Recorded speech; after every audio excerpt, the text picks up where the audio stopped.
Ok, merci à Rachou. Bonjour Rachou, good morning Rachou. Good morning all members.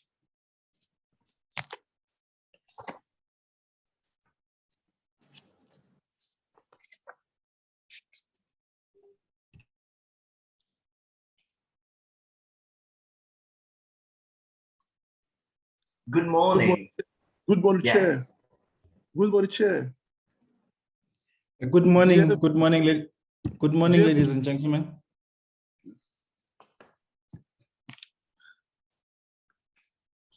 How are you, dear Vusi? I'm fine, thanks. I'm fine, thanks. From my side, it's good afternoon. Okay. Okay. Yes. Are we all ready to start?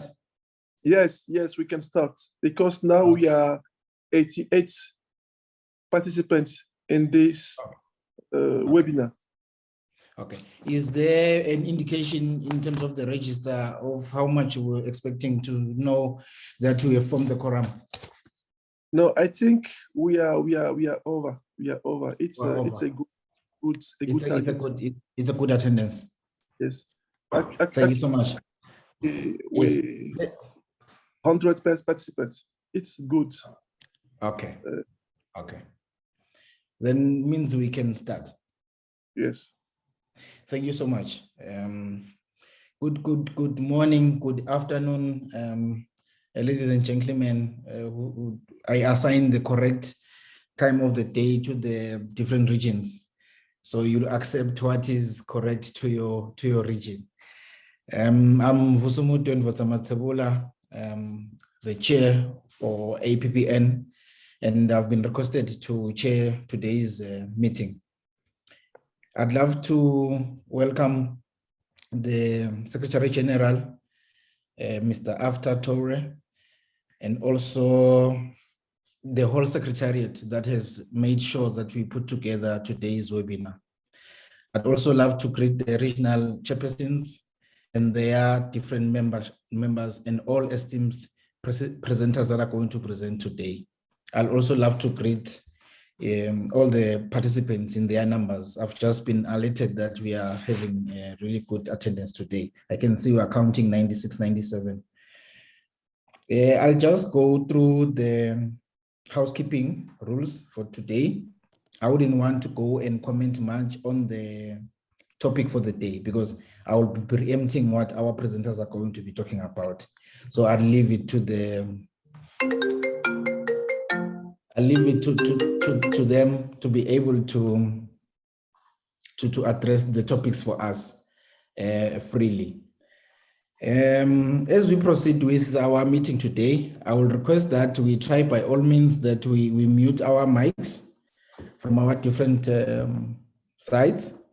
And also, may I request the Secretary to assist us in that regard, because they would have the controlling access to try and also manage that for us, because you find that while someone is presenting and there are sounds from the different presenters, it may disturb the proceedings. Also, I would love us to try and minimize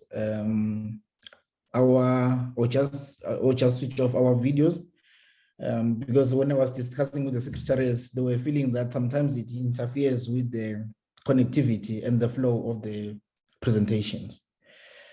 In terms of asking questions, may I request that we try and reserve our questions to the end of the presentation so that we do not disturb the flow of the presentations from our presenters.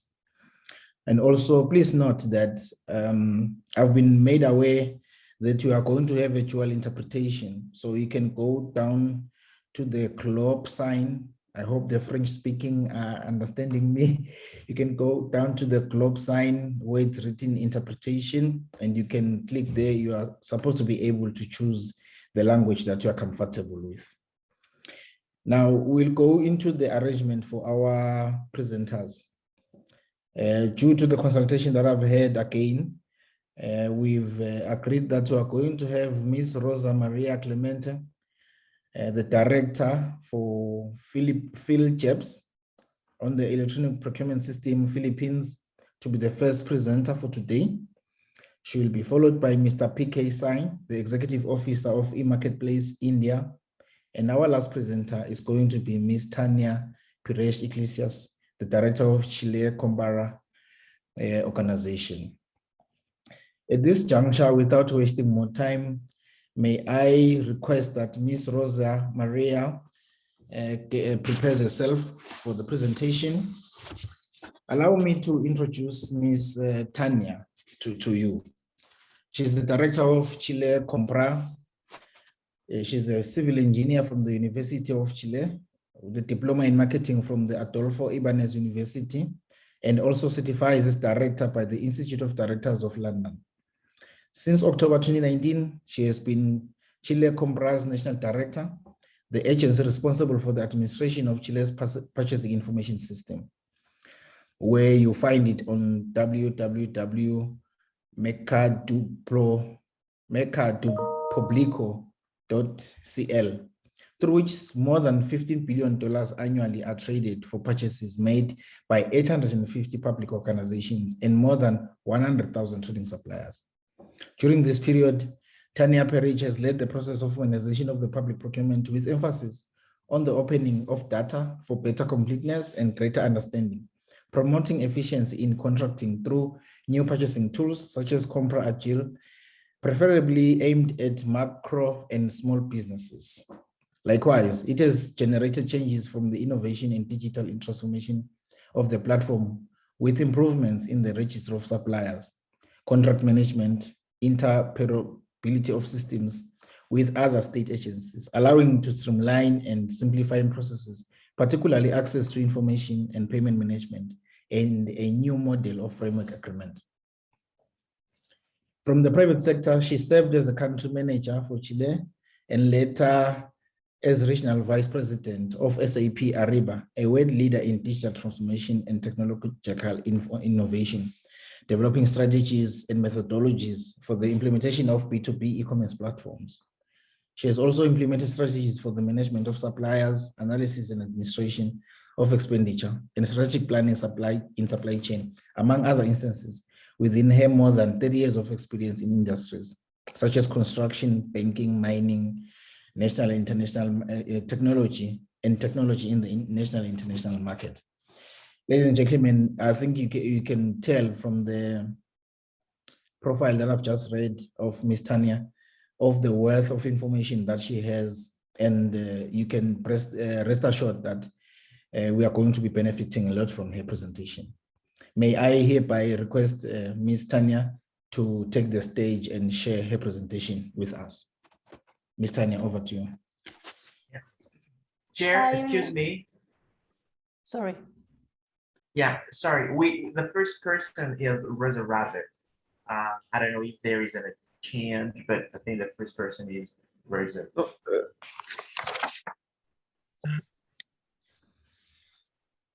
Okay. Président, je pense que je vais dire un petit mot avant, c'est ça? Non? Yeah, of course.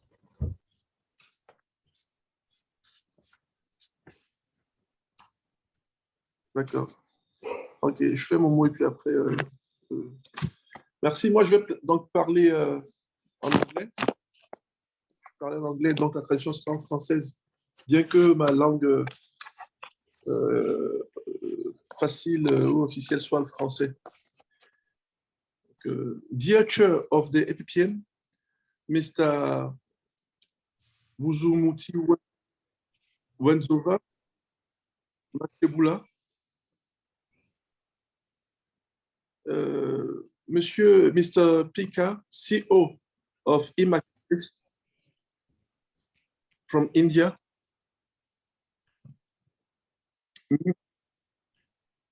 Ms. Tania Pires Iglesias, Director of Chile Compra, Ms. Rosa Maria Clemente, Executive Director, Phil Gibbs, Electronic Procurement System, Philippines, respectively from India, Chile, and Philippines. Dear Director of various RMP and delegates of the African Public Procurement Network, APPN, dear staff members of the Public Procurement Agency and authorities, dear technical and financial partners, namely the World Bank, the African Development Bank, and the Development Bank, dear guests, great is our joy for today, as it was from the very beginning. Your interest in the network is increasing every time. Just to recall, our first webinar got read 45 participants, the second 40, and today more than 85 participants from 27 member countries of the network, out 54 in total. The theme, quite interesting and very important, is framework agreements and government e-marketplace. Government e-marketplace, or GEM, allows for optimization of public expenditure besides providing easy transaction by bringing buyers and sellers on a common e-platform. And this without any framework agreement being an agreement between one or more businesses or organizations, and aiming at establishing the terms governing contracts to be awarded during a given period, in particular with regard to price and where appropriate, the quantity envisaged, there might be serious issues out of control. We are lucky to have seasoned experts from the world to shed light on this during this work, as they are not easy to get.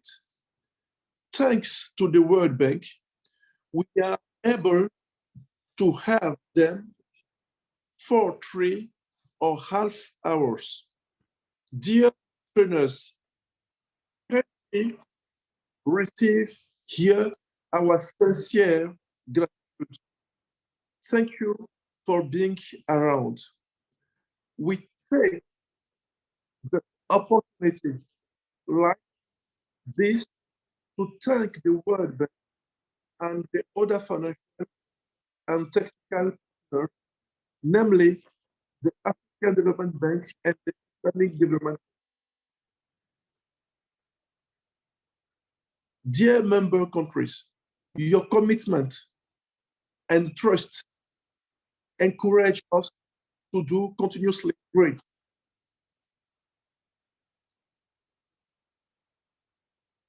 We can't help congratulating you.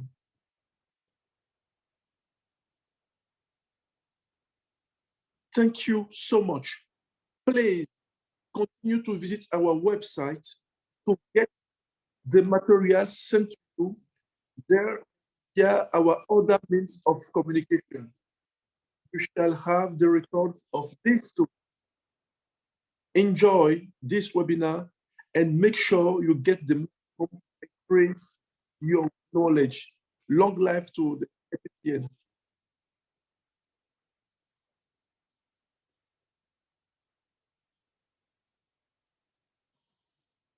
Thank you.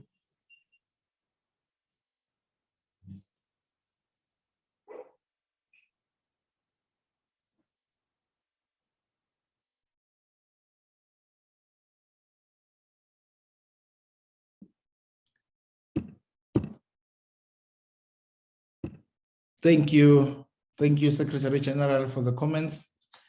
They are really appreciated. and also for really giving us the comfort that we are still on the right track in as far as the objectives of this network is concerned. I think it is now tried and proper that we then introduce Ms. Rosa Maria Clemente. I had actually mentioned earlier that according to the agenda that was shared and the listing of the bullets, Ms. Rosa is the third one in the listing. However, due to the discussions and engagements with the Secretariat, I have been requested that I rearrange the order of the presentation, and Ms. Rosa Clemente is going to be the first one. Before the address by the Secretary General, for which I apologize to have overlooked the order of the agenda. Apologies after. I had already introduced Ms. Rosa Maria. I would therefore request that she takes the stage and makes a presentation to us. Thank you. Okay. Good morning, good afternoon, and good evening. Actually, in my country, it's already evening. So, first of all, I would like to thank the World Bank and the African Development Bank for inviting me as a resource person on this webinar. So, may I share my screen?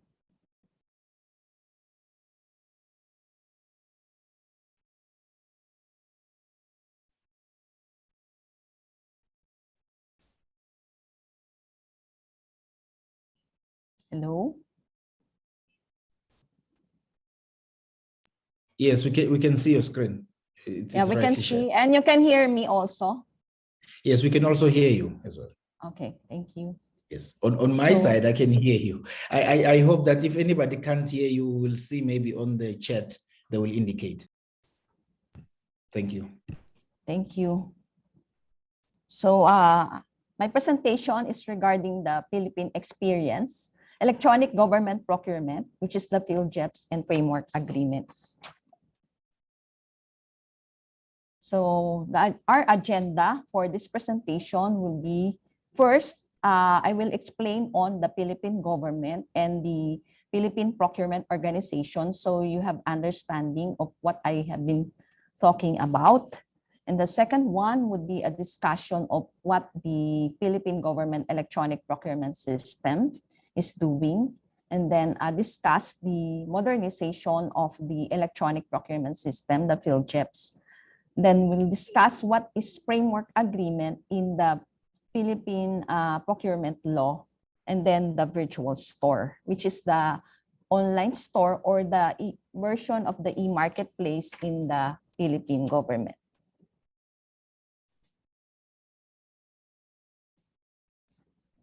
So the Philippines is located in Southeast Asia. We have more than 300,000 square kilometers with 7,641 islands. We have 3 main island groups. We have Luzon, Visayas in the middle part, and the lower part is Mindanao. The form of government is republic presidential, and we have 3 branches of the government. We have the legislative, the Senate and the Congress, and the House of Representatives, and we have the executive, which is headed by the president, and then the vice president and the cabinet members for the 22 department agencies. In the judiciary, we have the Supreme Court, the affiliate courts, and the lower courts. We also have local government units. These are the provinces. There's about 81, cities, 146, municipalities, 1,488, and the lowest form of government is the barangays, or 42,046.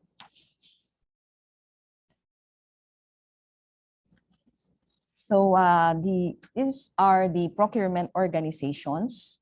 So we have the Department of Budget and Management. The Department of Budget and Management is part of the cabinet and is in charge of the promotion of sound efficient, and effective management of government resources. So they are in charge also of the allocation of the national budget. So the Government Procurement Policy Board is created by the procurement law, which is the RA 9184. It is the principal body responsible for the procurement policy formulation and the implementation and monitoring of effective public procurement reform. There are about 14 members of the Government Procurement Policy Board, or the GPPB, plus there's representation from the private sector, which is appointed by the president. Currently, the private sector representatives came from the Philippine Constructors Association. The GPPB, or the Government Procurement Policy Board, is headed by the Secretary of Budget and Management as the chairperson. The GPPB, being an interagency body, which is composed of the secretaries of the different member agencies, is supported by its own technical support office, or the Tech TSO. The GPPB TSO, which provides the support in the performance of the duties and responsibilities of the GPPB. And they are under the administrative supervision of the Department of Budget and Management.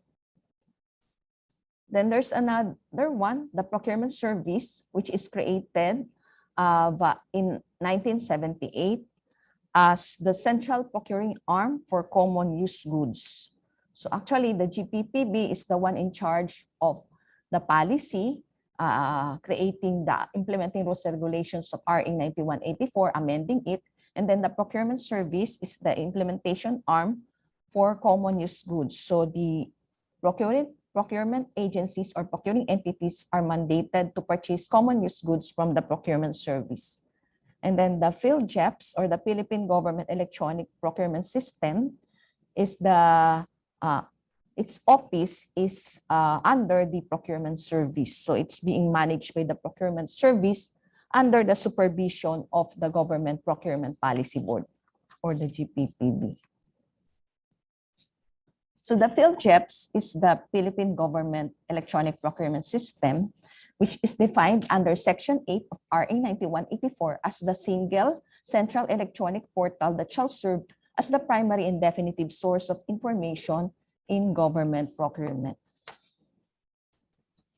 Government entities, these are the government agencies, national government agencies, government-owned and controlled corporation, I think is being called in your case as the state-owned enterprises. The local government units that I have mentioned earlier, the courts, they are mandated to use the PhilGEPS in all their procurement activities, whether it's goods and general support services, civil works, and consulting services. So the PhilGEPS can be accessed via www.philgeps.gov.ph.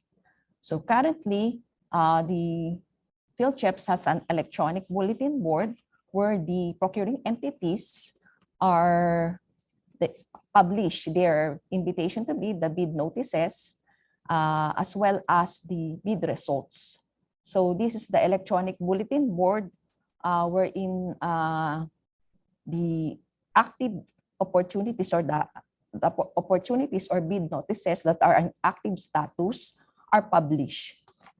So when the prospective bidder click the link, they will see the details of the invitation to bid in the bid notice abstract. So for the bid results, there's also a specific bulletin board for award notices. And once the interested user click the link or the title of the award, then the award notice abstract will be displayed on the screen. Now, for the PhilGEPS modernization, in 2017, the PhilGEPS, which was established in the year 2000, actually through the Department of Budget and Management as its mother agency, bidded out the conducted a public bidding for the modernization of the electronic procurement system. The modernization of the electronic procurement system is for the upgrade of the existing PhilJEPs, which is version 1.5. So its technology is actually it's written in 2004, and then it was upgraded in 2018 and again updated in 2020 for the modernized PhilJEPs. So aside from that, additional functionalities has been added to include the virtual store, which is for the common use supplies. This is the e-marketplace that we have. And in tandem with this virtual store, there's an e-wallet, which the procurement agencies use in order to purchase common use goods from the virtual store. When we say common use goods, these are the goods that are used in the daily operations of a government agency. So also, the objective of establishing the modernized PhilJEPs is to have a complete government online procurement process experience. It is a single platform for public procurement monitoring. It will improve public procurement transparency. It will also reduce processing time for merchants registration and improve the analytics insights. Since the PhilJEPs is the central portal for all procurement opportunities. And it is also for system integration with the budget treasury management system, which is the initial implementation of the government financial management information system. So, but currently the budget treasury management system is still is being reviewed and has been suspended. And then the land bank payment integration. The land bank is the government bank. So we integrate with the land bank for the payment of the fees paid by the suppliers or the merchants for registration. And then the other business registries integration. So we have the Department of Trade and Industry, or the DTI, for the business registration for single proprietorship. For partnership and corporation, we have the SEC, or the Securities Exchange Commission. We also have the CDA for the Cooperatives Development Authority for cooperatives, and they have the Bureau of Internal Revenue for the tax information.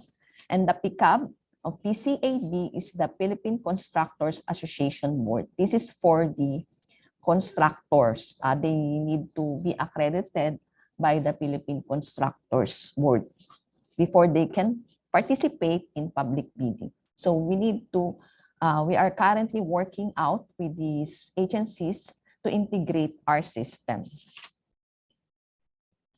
So actually, for the e-bidding facility, we have the annual procurement plan, which will include the functionality for the inputting and that is uploading of the annual procurement plan, and then the purchase request, the electronic bulletin board, which includes the automatic notification of bid opportunities to bidders for bids that matches their line of business. And then we have the pre-bid conference, which is the online conference or video conferencing facility for the bidders and the agencies to discuss the terms of preferences of the procurement at hand. And then we have the registration of merchants. So for the merchants to submit in advance the eligibility documents. And then the electronic bid submission for the electronic submission of bids, and the submission of bid security as well. So for the bid security, aside from the cash, which is currently being paid through the cashier of the procuring entity, we have other forms that can be submitted online: the bid security declaration, the surety bond, manager's check, and bank guarantee. So The system also has the bid opening to post-qualification functionality. And then also as part of the facility, a request for reconsideration or protest. This is a facility for merchants to raise a request for reconsideration and raise a protest. And then there's the award facility and the contract management facility, wherein the procuring entity must enter the purchase order and the contract that they created. And then there's contract amendments, extension, and contract suspension and termination as part of this. So included also is the generation of the procurement monitoring report. So currently, we are still in the pilot implementation of these functionalities. So actually, we have a delay in the implementation of the electronic bidding facility because of the internet connectivity issues in our country, as well as the slow adoption of the electronic bidding facility. And then there's also some delays in the delivery of the service provider and some challenges in the development. So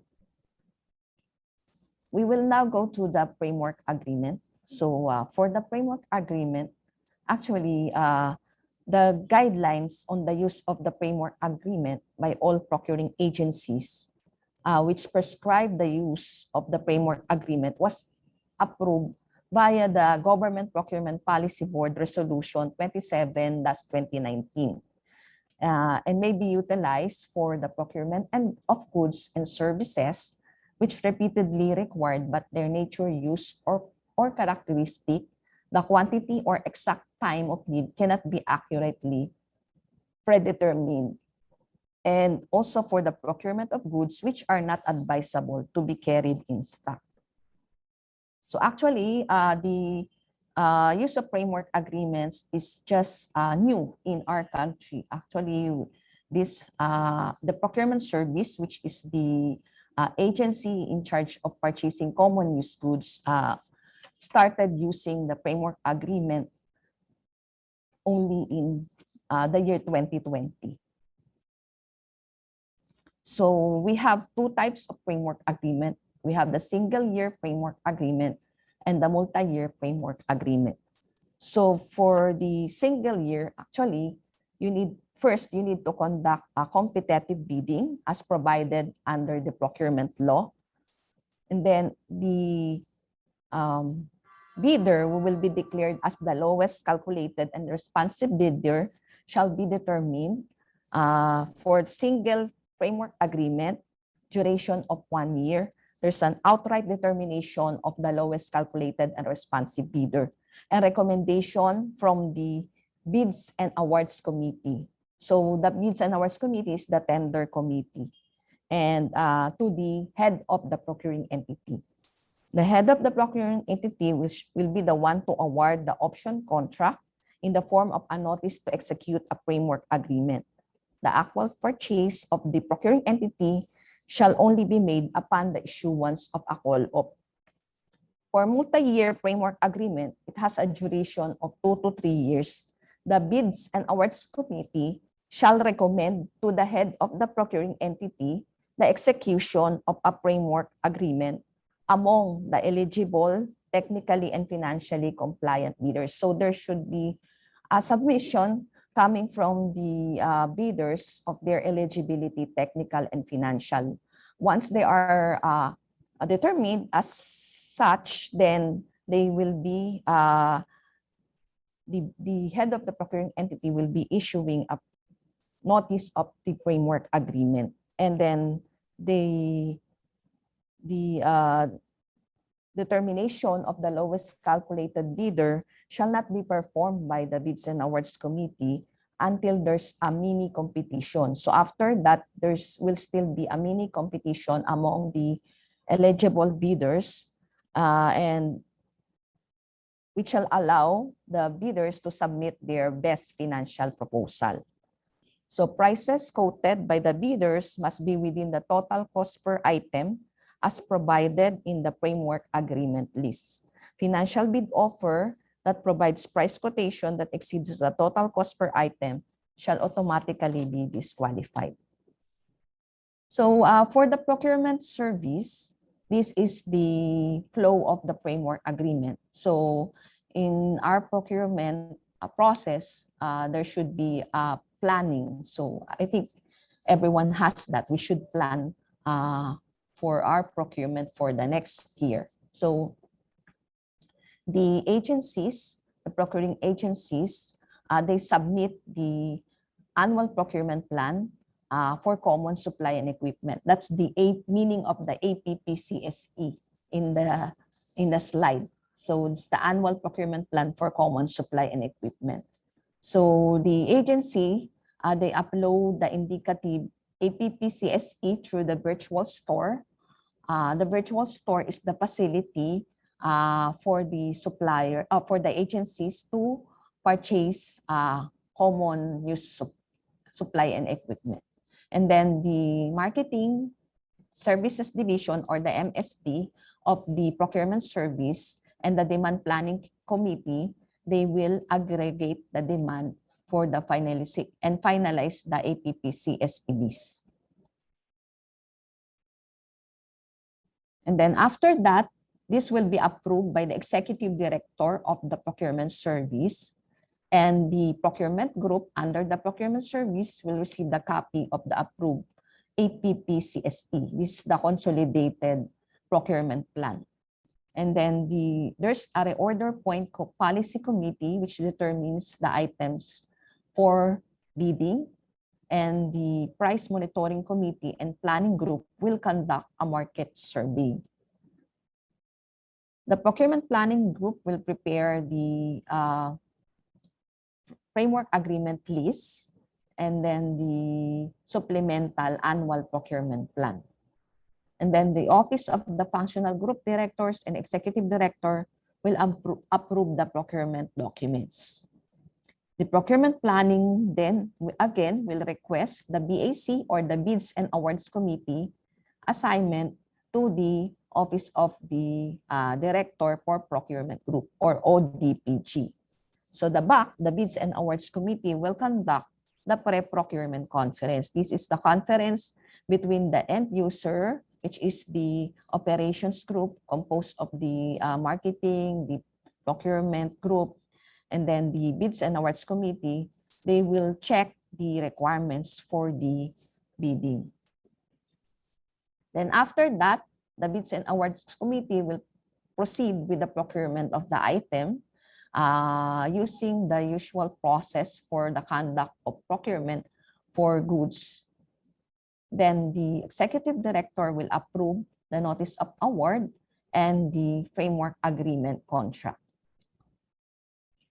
So for the contract management, since this is a framework agreement, once the operations group or the regional operations group determines that there's a need to replenish the stock, they will request for delivery, and the contract management division will process the call ops. So the call ops will then be submitted to the planning and budgeting division for the certification of availability of funds, or the CAF. Then the executive director will approve, and the supplier will deliver the goods. So for the annual procurement plan and the virtual store, so the virtual store is the e-marketplace of the PhilJeps, or the Philippine government. It refers to the online service of the PhilJeps that allows the government agencies to view, search, select, and procure common use supplies and equipment from the procurement service. So actually, for goods that are not classified as common use goods, supplies, and equipment, the procuring entity, or these government agencies, they will be the one who's going to procure it on their own. So each agency has their own Bids and Awards Committee. But for common use goods, it's being procured by the procurement service through framework agreement. And at any given time, the supplier is the item award is awarded only to a single supplier because of the limitation of the guidelines, which is also a limitation of the existing RA 9184 that in an award, in a contract award, there should only be a single supplier that will be awarded. So even though there is an option for us to have a multi-supplier, multi-year framework agreement, it is still at the end of the process, there's only one or a single supplier that should be awarded. And that supplier, the item of that supplier will be the one who's going to be included in the virtual store. So the virtual store allows the procuring entity to have a faster procurement and ordering process for common supply and equipment. And then there's easier payment process on orders through the e-wallet. Real-time stock level and price are available, and we do not allow agency reservations due to limited stocks. So this is the entire virtual store process. So the agency uploads the annual procurement plan for common supply and equipment, which the procurement service use for demand planning. And then after that, the agencies or the procuring entities deposit the funds to the e-wallet. And this e-wallet will be used during the purchase of the common supply and equipment through the virtual store. So they go to the virtual store and then buy the common supply and equipment. And automatically, the purchase is charged to the e-wallet.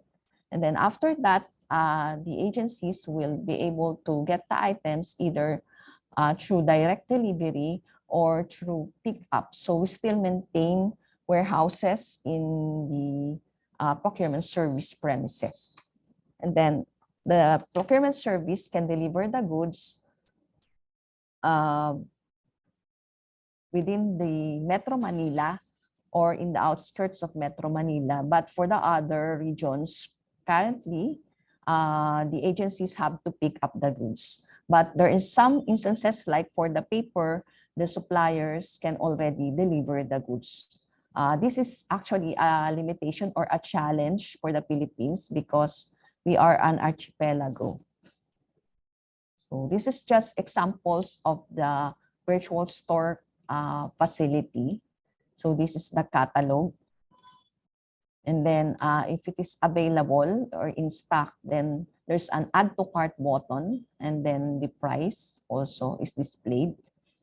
So the system will not allow to purchase the items if the e-wallet balance is insufficient, as well as if there's no annual procurement plan submitted or APPCSE, as well as if the stock is, there's no stock in the PS warehouse or the procurement service warehouse, or there's no incoming delivery from the suppliers.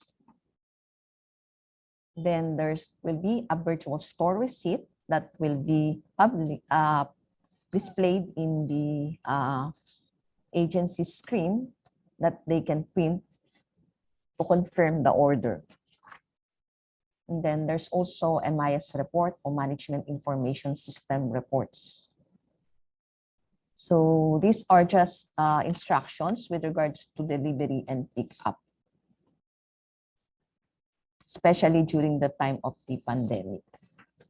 So the current status of these facilities are for the virtual store. Actually, we started using it in September of 2018. And then the mid of 2019, the system was deployed and utilized by agencies.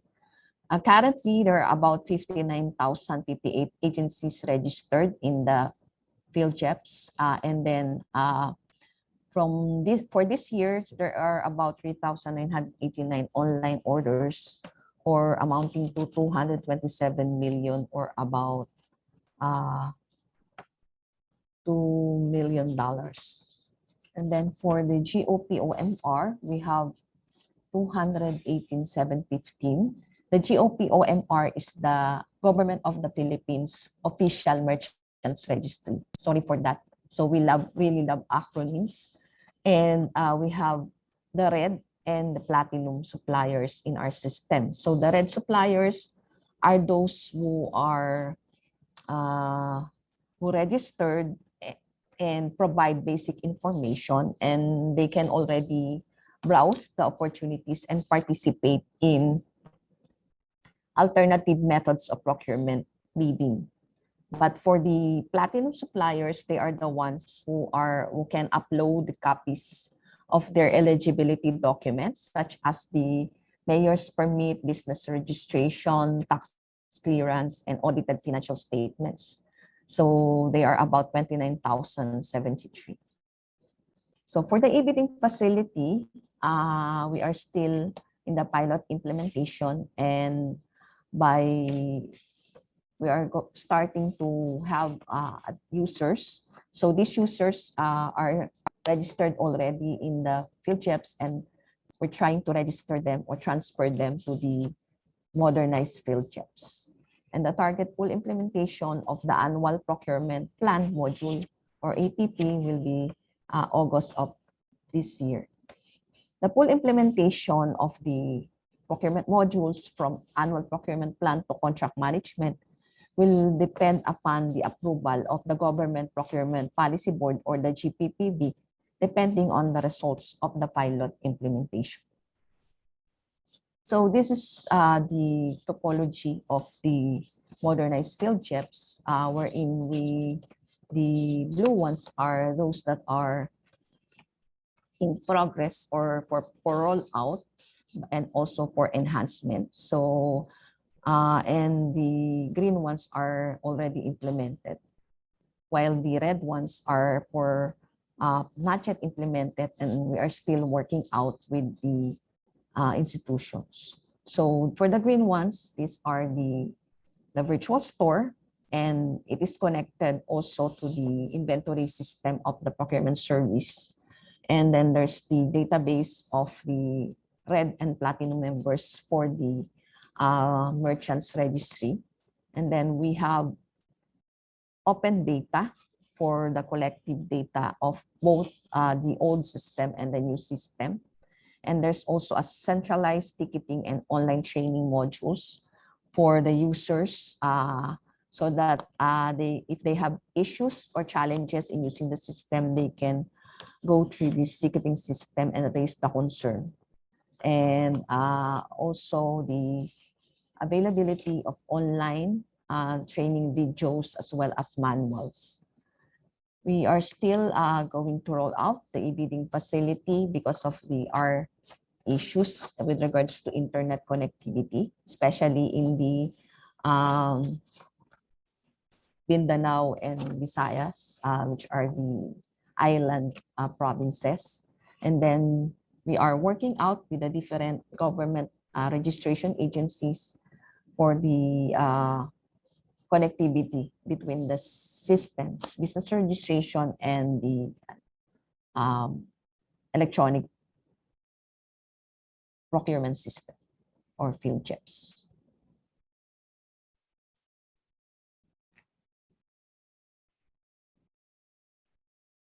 Thank you very much. I don't know if I can already proceed with the Q&A, or are we going to finish all the speakers before the Q&A? Thank you. Thank you, Ben. Thank you so much, Maria. We had said, according to our plan, we'll try and make sure that once you are done with your presentation, we just go into the Q&A. And already, as you were making your presentation on the chat, someone had already highlighted that they would want to have a question. And I also see a hand up. Let me see. After. Oui, merci. Je voudrais dire un sincère merci à, à Rosa Maria pour sa très belle présentation et qui nous a permis donc de faire un voyage aux Philippines. C'est une session très intéressante. C'est vrai que là, je ne me mets pas dans la peau du secrétaire technique, mais plutôt d'un participant qui apprend. Donc, j'ai quelques questions à Maria. La première question, je voudrais savoir, est-ce que dans ce genre de système, en fait, parce que je vois que c'est une boutique en ligne, donc est-ce que d'abord, le système de marketplace, donc de boutique en ligne, est-il foncièrement différent d'un EGP, hein, d'un système d'achat public en ligne? Est-ce que le système de boutique en ligne est différent d'un EGP? Ensuite, il est généralement admis dans nos systèmes de passation des marchés publics qu'il faut acheter un dossier d'appel d'offres pour pouvoir voir les critères et puis soumissionner. Bon. Ici, dans le cas du système philippin, PhilGEPS, est-ce qu'on télécharge le dossier d'appel à concurrence sur le système? Et ce téléchargement est-il gratuit ou est-il payant? Je n'ai pas très bien compris l'utilisation du e-wallet. Est-ce à dire que le département en charge du budget crédite les comptes des administrations sur le fil GEPS à hauteur des budgets qu'on leur donne et qu'à ce moment, les administrateurs donc des différentes administrations en charge de la passation sont autorisés à dépenser cet argent-là directement sur leur e-wallet. Et par rapport à la comptabilité et aux procédures de gestion financière, comment est-ce que cela est réglé? Maria Rosa a, dans son exposé, dit que le paiement était assez rapide. Je voudrais savoir quel est le délai pour le paiement en nombre de jours. Ensuite, j'ai entendu dans la présentation de Maria que les produits achetés pouvaient être livrés, ça dépend, dans les entrepôts, dans la ville, etc. Il est généralement admis dans un processus d'achat qu'il y a une phase de réception. Et à cette phase de réception, l'acheteur public doit vérifier, conformément au cahier de charge, que ce qui est livré est effectivement, correspond à ce qui a été mis dans le cahier de charge. Mais comment cela se fait-il qu'on puisse livrer dans d'autres endroits de la ville pour que le service technique ou le service acheteur, le service public acheteur puisse aller récupérer sans qu'il y ait, par exemple, ce contrôle de réception? Et si d'aventure, on ne sait jamais, c'était livré, mais que après, le service ne le prenait pas ou disait qu'il n'a pas reçu, quelqu'un le récupérait, par exemple, pour aller le revendre. Donc, quel est le contrôle qui est apporté à cela? Et puis, j'ai bien compris qu'il y avait la question de connexion Internet qui se posait avec acuité. Bon. Les pays en Afrique, pour certains, n'ont pas un niveau d'Internet ou un niveau de pénétration d'Internet très élevé. Alors, quel conseil est-ce que Rosa Maria peut donner à ces genres de pays qui voudraient donc utiliser donc, les technologies pour la passation? Parce que, une fois encore, on peut avoir des retards dans la livraison parce que Internet n'est pas fluide. Il peut également avoir des recours qui sont liés à la faiblesse de la connexion, parce que quand on lance une procédure, il y a des délais. En cas de difficulté, par exemple, d'accès à Internet ou lorsque le système bug, par exemple, comment est-ce que ces questions-là peuvent être résolues? Merci infiniment donc, pour votre présentation. voilà, la dernière question, voilà, comme c'est un marketplace, est-ce que c'est un système où des fournisseurs qui sont extérieurs aux Philippines peuvent, par exemple, être soumissionnaires? Est-ce que les fournisseurs qui sont extérieurs aux Philippines peuvent être, peuvent s'inscrire sur ce système-là? Voilà.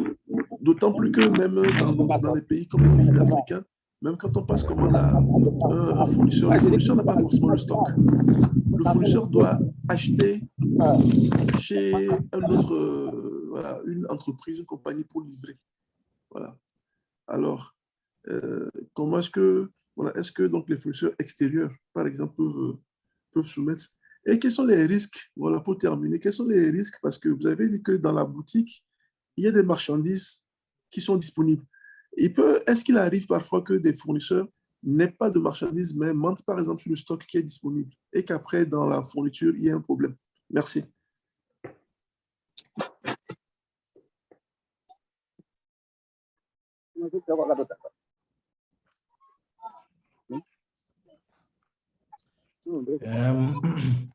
Thank you, After. Thank you for the question. I'm looking at the length of the question, and I'm of the view that Maria can respond to your question before I take the other hands and the other questions in the chat. Yeah, actually, thank you very much for those questions, and I think you're very interested in my presentation, and I'm very glad for that. So I think there were 9 questions within the questions. So there are 9 different questions. So the first one is with regard to the difference between the e-marketplace against the EGP. Actually, the EGP, or the electronic government procurement, it is the electronic procurement system.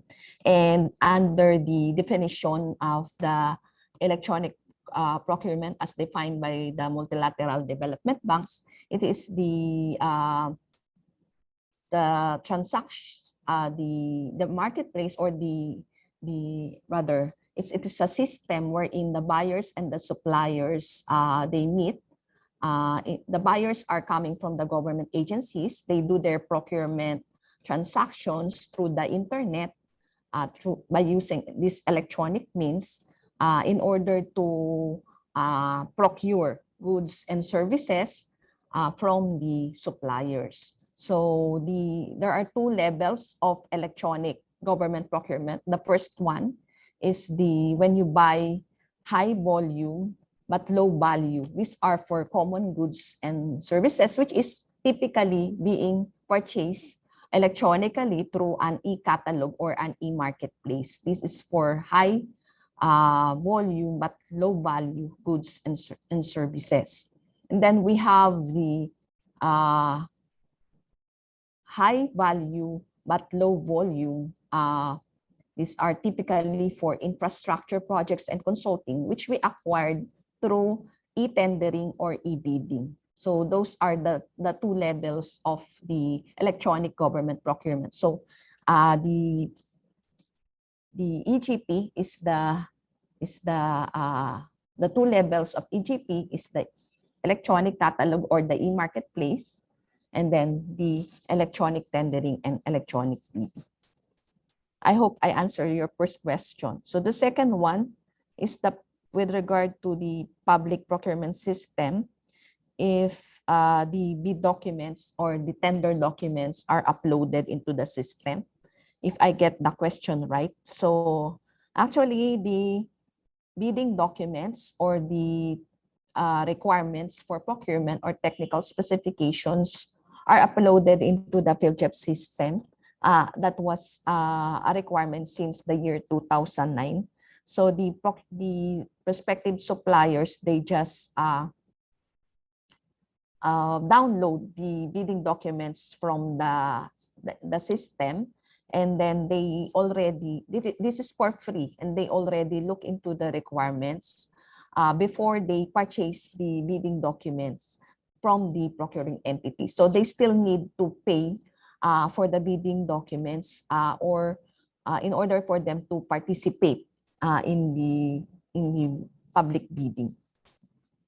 So with regard to e-wallet, sorry for the confusion. So the e-wallet is a facility for the government agencies to pay the purchases that they made from the electronic, from the virtual store. So the agencies, actually, they have money a lot allocated, they have budget allocated for the common use supplies and equipment. So before they transfer this, so there's no system right now to transfer directly from the Department of Budget and Management to the PhilJEPS e-wallet. It is the agency who deposit their funds allotted for common supply and equipment to the e-wallet facility. So I hope it's clear.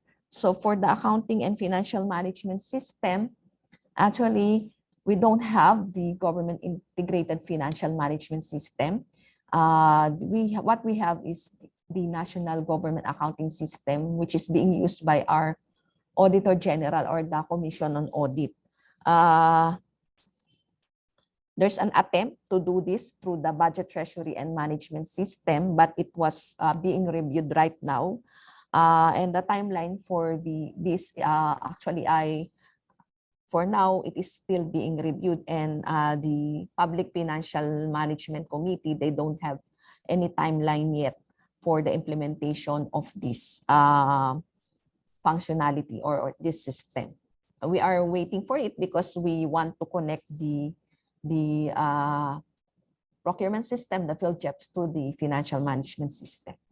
And then for the goods delivered inside and outside Metro Manila, this with regards to handling of the goods.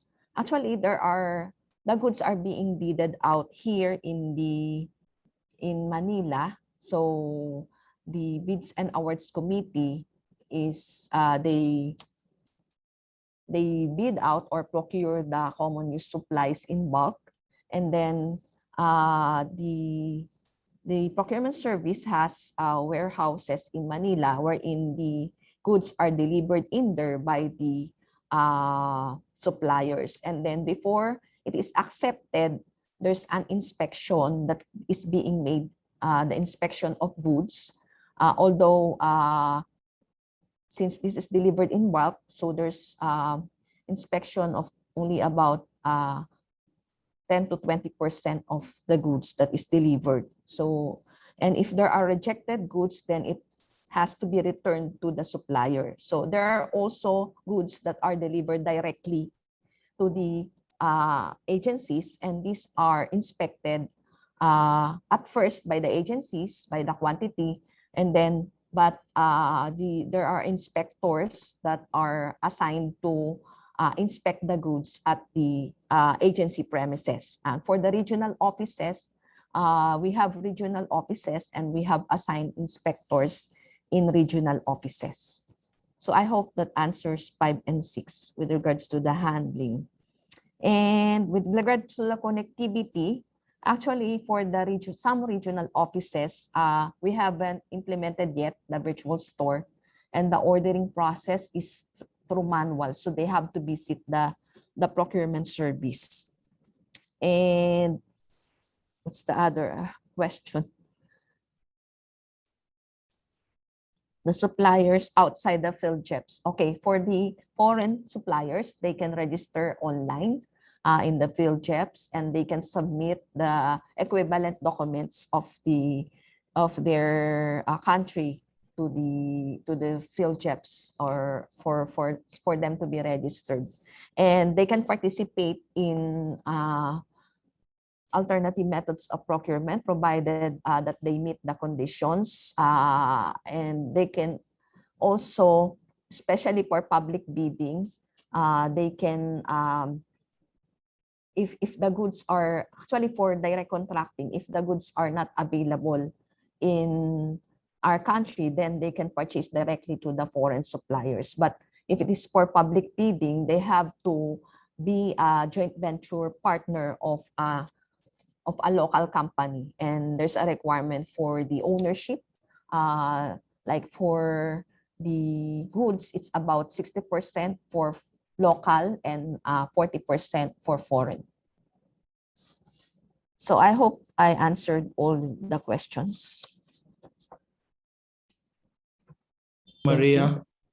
Uh-huh. Thank you, Maria, for the concise responses. I want to believe that maybe even at the end of the three presentations, if there is something that will still need some clarifications, we'll still allow those clarifications. Can I go to the second hand up? Then I'll go to the chat for the questions. Let's start with the second hand up. It's from WB368274. You may have the floor. Ok, merci beaucoup.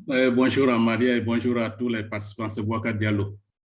Et merci d'abord à Maria pour cette brillante présentation qui est très intéressante. J'ai 2 ou 3 questions.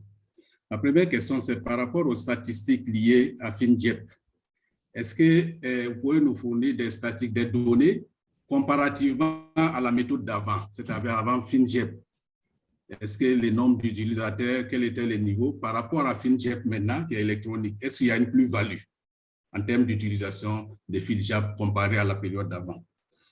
Aussi, Maria, je voulais savoir, la solution FinJEP, est-ce que c'est une solution qui existait sur le marché que les Philippines ont acheté ou bien ça a été développé totalement par le gouvernement philippin?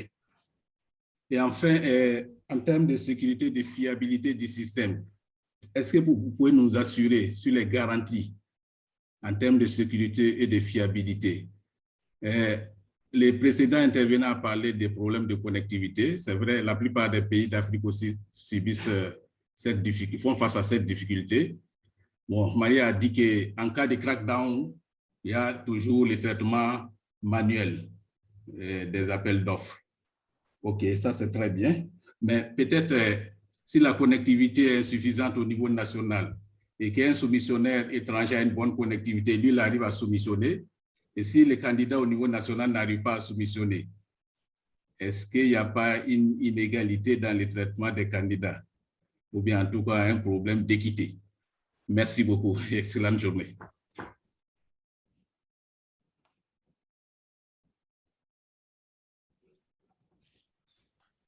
Maria, please answer this one, and then we'll go to the chats before Hello? I can introduce the next speaker. Okay, thank you very much for those questions. What is the added value of the electronic system? Actually, first, our objective in establishing the PhilJEPs is for transparency.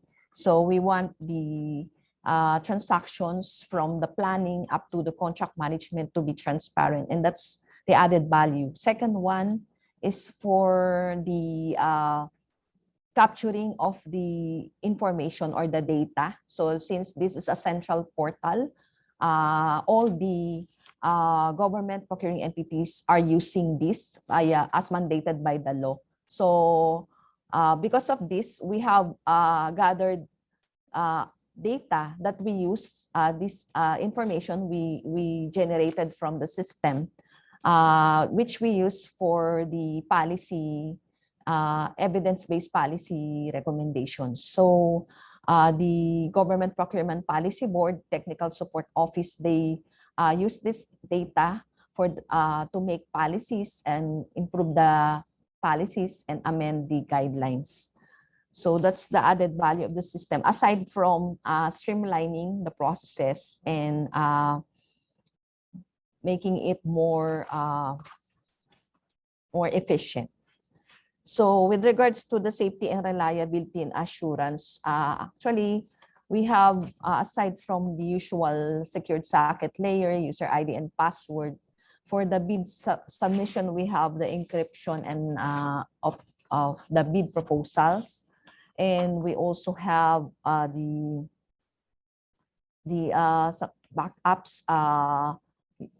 We have mirror site in another cloud, but actually we find it a little bit expensive maintaining two systems at the same time, but it is for business continuity.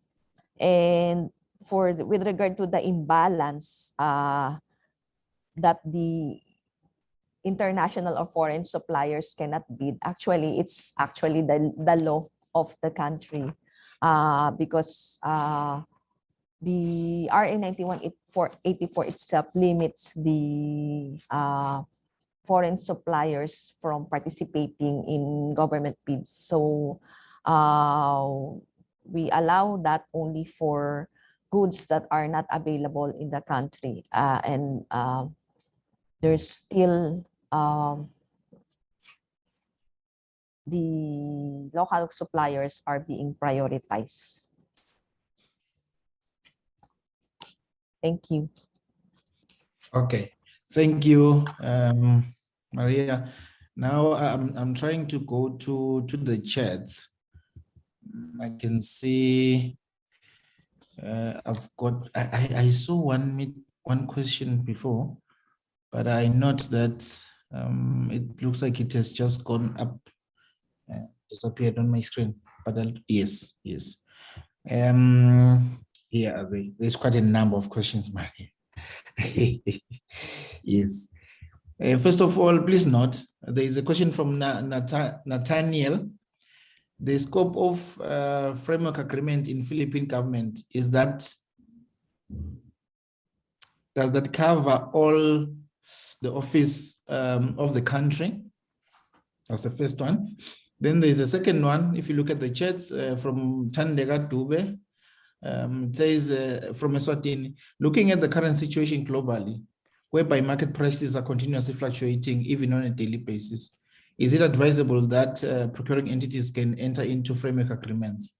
Because these allow the pricing mechanism to remain constant for the duration of the agreement, especially in cases where even the agreed weighting for price fluctuation does not benefit suppliers now. How can the situation be possibly managed? That was the second question. And then the next one is from Celestine. I see the system is almost the same as Omiuko, the procurement system for Rwanda, except some few differences. For instance, in the context of Rwanda, we have an individual entity framework agreement versus a centralized framework agreement. In the case of centralized framework agreement, one entity signs a contract on behalf of other public entities that are going to use it by issuing purchase orders. When it comes to financial transactions, each entity is responsible for using its own budget and is approved by the chief budget manager within the same country. That was the third question. Then the next question, does the MPhil JEPS cover the whole procurement cycle online? For example, is it fully automated or there are some activities performed offline or manual? And then the next one, I'm tempted to say the last one. Then the next one is from Namiso, from Eswatini as well. Who does the aggregation of the procurement plans once uploaded on the system? Also, a sub-question there is, in the virtual store, do you sell perishable goods and health drugs? And then the last sub-question, does the informal sector and international bidders participate in the virtual store as suppliers? And the last question that appears on my side, which is supposed to be the fifth question, what are the controls in the virtual store? For example, this one is from Kawesh Jawai. What are the controls in the virtual store, for example, to prevent any certain economic operators getting business? Can we go to this far, Maria? I think I've got Hello. 5. Yes. Okay.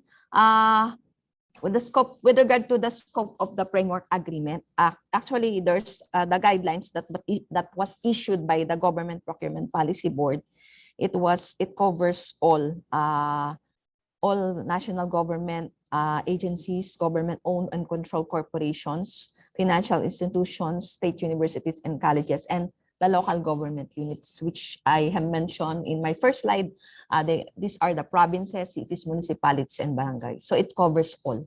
The second one, with regards to the fluctuation of prices, if the price of goods increase, the price of the goods under the framework agreement it will remain the same. Thus, this may affect the supplier's income. However, if the increase has a huge difference compared to the original price, the supplier may request for price adjustments. So actually, there are certain conditions under the procurement law to be requested by the procuring entity to the National Economic Development Authority. Or if the price adjustment was not granted, then it will just resort to a termination of the contract. So that's actually one of the disadvantage of having a framework agreement, but they can request for price escalation. But it has to be reviewed by NEDA, and I think it is being elevated also to the government procurement policy. With regards to this one, yes, thank you for that. It's the same as your system. Actually, we don't have this individual entity framework agreement and a centralized framework agreement. One entity signs a contract on behalf of others that are going to use it. Actually, the centralized framework agreement may be, it's the same with the procurement service, because the procurement service is the one who purchase common use goods for the entire government. And the procurement service bids it out, and in turn, they put it in their warehouses, or the suppliers, the contractors, they transport these goods to the procuring entities. So I think it's almost the same, the centralized framework agreement. And then if the PhilJIPS covers the whole procurement cycle online, actually there are still some manual part, like if the agencies still prefer the manual bidding, because currently almost all of the agencies, they prefer manual bidding. They still don't trust the electronic bidding, even during the pandemic. So some of them, they refuse to use the electronic bidding. So there's still an option for the agencies to do a manual bidding. And as well as the payment, because of the absence of the integration with the financial management, then those are still manual. Who does the aggregation? The procurement plan, it is being aggregated online. There's the system consolidating the APPCSE, but it is being operated by the procurement service, the marketing and services division, and the demand planning committee. In the virtual store, do you sell perishable goods? No. The common use goods, supplies, and equipment, it only includes office supplies, office equipment, laptops, desktops, printers, and some janitorial goods, and as well as the health items for like face masks and alcohol. So that's the only thing that we have. Does the informal sector and international bidding, whether I think I have answered this one with regards to international bidders, but for the informal sector, no, not yet. But this informal sector, they can participate in other public bidding, like actually for negotiated procurement. Actually, it's not a public bidding, it's negotiated procurement for community participation. So those are the informal sectors, but these are limited only to like community work, like cleaning, etc. Controls from certain economic operators getting business. Actually, the whoever is in the virtual store, this is being screened through public bidding. So they have to submit eligibility documents, technical and financial. They are evaluated before they can get the framework contracts and before they can supply in the virtual store. who identify contractual relationships between the suppliers. Common use items is being decided by actually it's the procurement service who propose what items are common, and it's the GPPB or the Government Procurement Policy Board who reviews the items to be defined as common use good. Maria, we are done. Thank you. Yes. Thank you so much, Maria, for the presentation and also for taking time to respond to the questions. May I request that you also assist in responding to the other questions that we couldn't attend to on the chat? Okay, I just answer in the chat. Yes, otherwise Yes. your presentation, it seems, has been very interesting, and we are all interested in finding out more of what you are presenting. Yes, at this point, yes, at this point, may I request that we move to the second presenter? Thank you very much. I will answer the questions in the chat. Thank you. Thank you, most welcome. May I request that we move to the next presenter, and allow me to present Mr. Parshad Kumar Sain, who is the Chief Executive Officer of Government e-Marketplace, GEM, Government of India. He is a bureaucrat of the Indian Administrative Service.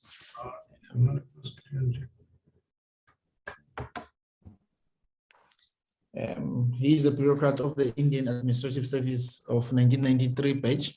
He holds a bachelor's degree in electrical engineering from IIT Delhi and has a gold medal in his master's degree in public policy and sustainable development from the Terry University in New Delhi. In his last role, Mr. Sai was Principal Secretary and CEO, Election Department, Impal, and also held charge of the Departments of Urban Development and the PHED. He has handled diverse departments in the state government, including personnel, GAD, health and family welfare, education, and tourism. He has had 2 terms earlier in Government of India. He has served as a Deputy Secretary, a Ministry of Steel from 2002-2006, where he was instrumental in framing the National Steel Policy and was part of the negotiating team from India for the development of a steel-specific agreement with the WTO's agreement on subsidies and countervailing measures. In the second deputation, he was director and then joint secretary at the Ministry of Petroleum and Natural Gas during the period of 2010 to 2014. He handled the refineries and pricing and supply as the director, and later handled the gas division and international cooperation division as joint secretary. For a brief period, he was managing director of NCCF as well. He is a keen sport person and regularly plays tennis and other racket games. He is also an avid reader, having multidimensional interest areas. Mr. Sai, welcome. And we see from your profile that we are going to get a wealth of experience and knowledge from your presentation. May I take this opportunity to give you the floor so you can share your presentation with us? Thank you. Thank you for the introduction. I hope I'm audible. Yes, you may proceed. You are audible.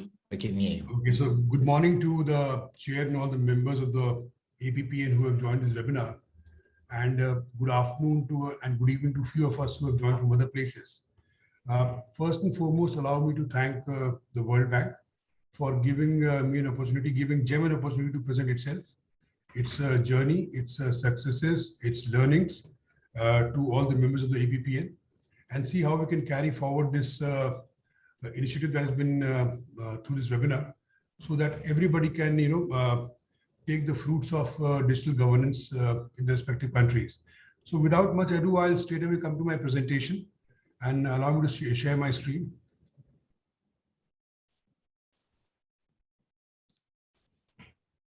So I hope my screen is visible. Yes, your screen is visible from my side, which I believe it to be visible from So it should the be for other. others as well. Yeah. And yes, and just shortly, and please, those that have got their hands raised up, please drop the hands and try and just put your question on the chat. Thank you. Okay, so before I come to how GEM came into being and what are the benefits of it, allow me to just spell out the multiple issues that existed in Indian public procurement prior to 2016. So as you all know, India is a very vast, a very diverse country. We have a federal structure. There were limitations and inefficiencies in procurement system in the sense that we had localized supplier base. There was we could notice that the buyers had very limited supplier base in and around their area of operation. The same product was sold in different parts of the country at different prices. There was some kind of an in-silo buying with no option for demand pooling. There was no option for taking benefits of economy of scale. It was a very time-consuming and a manual process involving a lot of paperwork, a lot of movement from desk to desk seeking different approvals. There were a lot of administrative overheads for public buying organizations. And there was also the possibility of corruption, possibility of collusion, whenever you allow this manual interface in procurement. In addition to that, you had multiple set of rules. We had the central general financial rules for the central buyers. Different states had different rules, different limits for procurement. And just imagine if we had the same kind of a system and we tried to enforce policies for pan-India implementation, how difficult and opaque the whole system would have been. So based on all this, sometime in the year 2016, our Honorable Prime Minister came up with this initiative that we should set up an online, one-stop online procurement portal for all the buyers, central and state ministries, departments, bodies, and PSUs, essentially every part of the government. The starting point was that an amendment was made in the general financial rules by which it was mandated that all the central ministries and departments shall necessarily have to procure through the portal for whatever items which are listed in the portal. As the portal developed, we had developed multiple tools for procurement. We also had this facility for different varying levels of procurement in the sense that up to Indian rupees 25,000, we allow direct purchase. So any buyer could just go to the marketplace, pick up an item which was priced less than rupees 25,000 and directly cart the product. From 25,000 to 500,000, we have the system prompting the lowest price amongst all those which are listed based on the specifications given by the buyer. So the buyer can pick up the lowest price item there. The moment you go beyond 500,000 Indian rupees, we have this option of bid coming into play, and along with the facility for reverse auction. I will come to the benefits of reverse auction later in the slides. We also developed forward auction on a portal wherein we could dispose, departments could dispose any second-hand or non-usable items which are no longer in use in the office. So as I mentioned, the Prime Minister of India, he focused on 3 pillars for GEM: efficiency, transparency, and inclusiveness. By efficiency, of course, as you all know, the moment you remove manual interface, you bring in a smart digital platform, you have a very rich listing of production services, you can have efficiency in the system. Transparency comes by virtue of it being a digital platform where the buyer and seller never get to see each other. All the systems, all the government rules are built into it. It's a very fast system. And inclusivity, we have a huge population of micro and small enterprise in the country. So the idea was that we should include the last man in the queue as well. Anybody, even in a village of India, if he wants to buy or sell an item, to the government, he should be enabled to do so. So we actually developed a very cashless, contactless, and a paperless system. I will just spend some time in the growth of GEM. We are just 5 years old. And if you see from our establishment of the portal in financial year 2016-17, it has grown phenomenally. And in the last year, we did business close to almost in excess of $14 billion. The growth trajectory has been very impressive. And in the future as well, we expect to maintain the same level of growth. We have seen about 10x growth in the ecosystem. The system is that we have government buyers on one side, close to 60,000 government buyers. and almost 4.4 to 4.5 million sellers on the other side, sellers and service providers. The platform has a listing of more than 5.7 million products. So you can imagine the size of the platform, the sheer size of it. And so far in the last 5 years, we have done cumulative business of almost $28 billion with a 170% plus year-on-year growth achieved in the last year itself. This year, if the way things are looking, we are sure to strike somewhere between $25 to $30 billion in a single year. The best part, as I mentioned earlier, the inclusivity part of the portal, the pillar, we focus on the small and micro enterprises, and almost 55 to 56% of our total order, the gross merchandise value, is accounted for by this sector alone. We have a listing of almost 770,000 small enterprises, almost 120,000 women sellers, about 10,000 plus startups. And as far as the advantages go, if you just look at the savings that this kind of a system enables for the government, almost over the last 5 years, the portal has managed to save in excess of $2 billion in procurement. These are some slides which, this came out in Bloomberg in 2020, that it is the government e-marketplace is the government's version of Amazon, and it helps save $1 billion. That was when our cumulative transactions were in the range of $10 billion.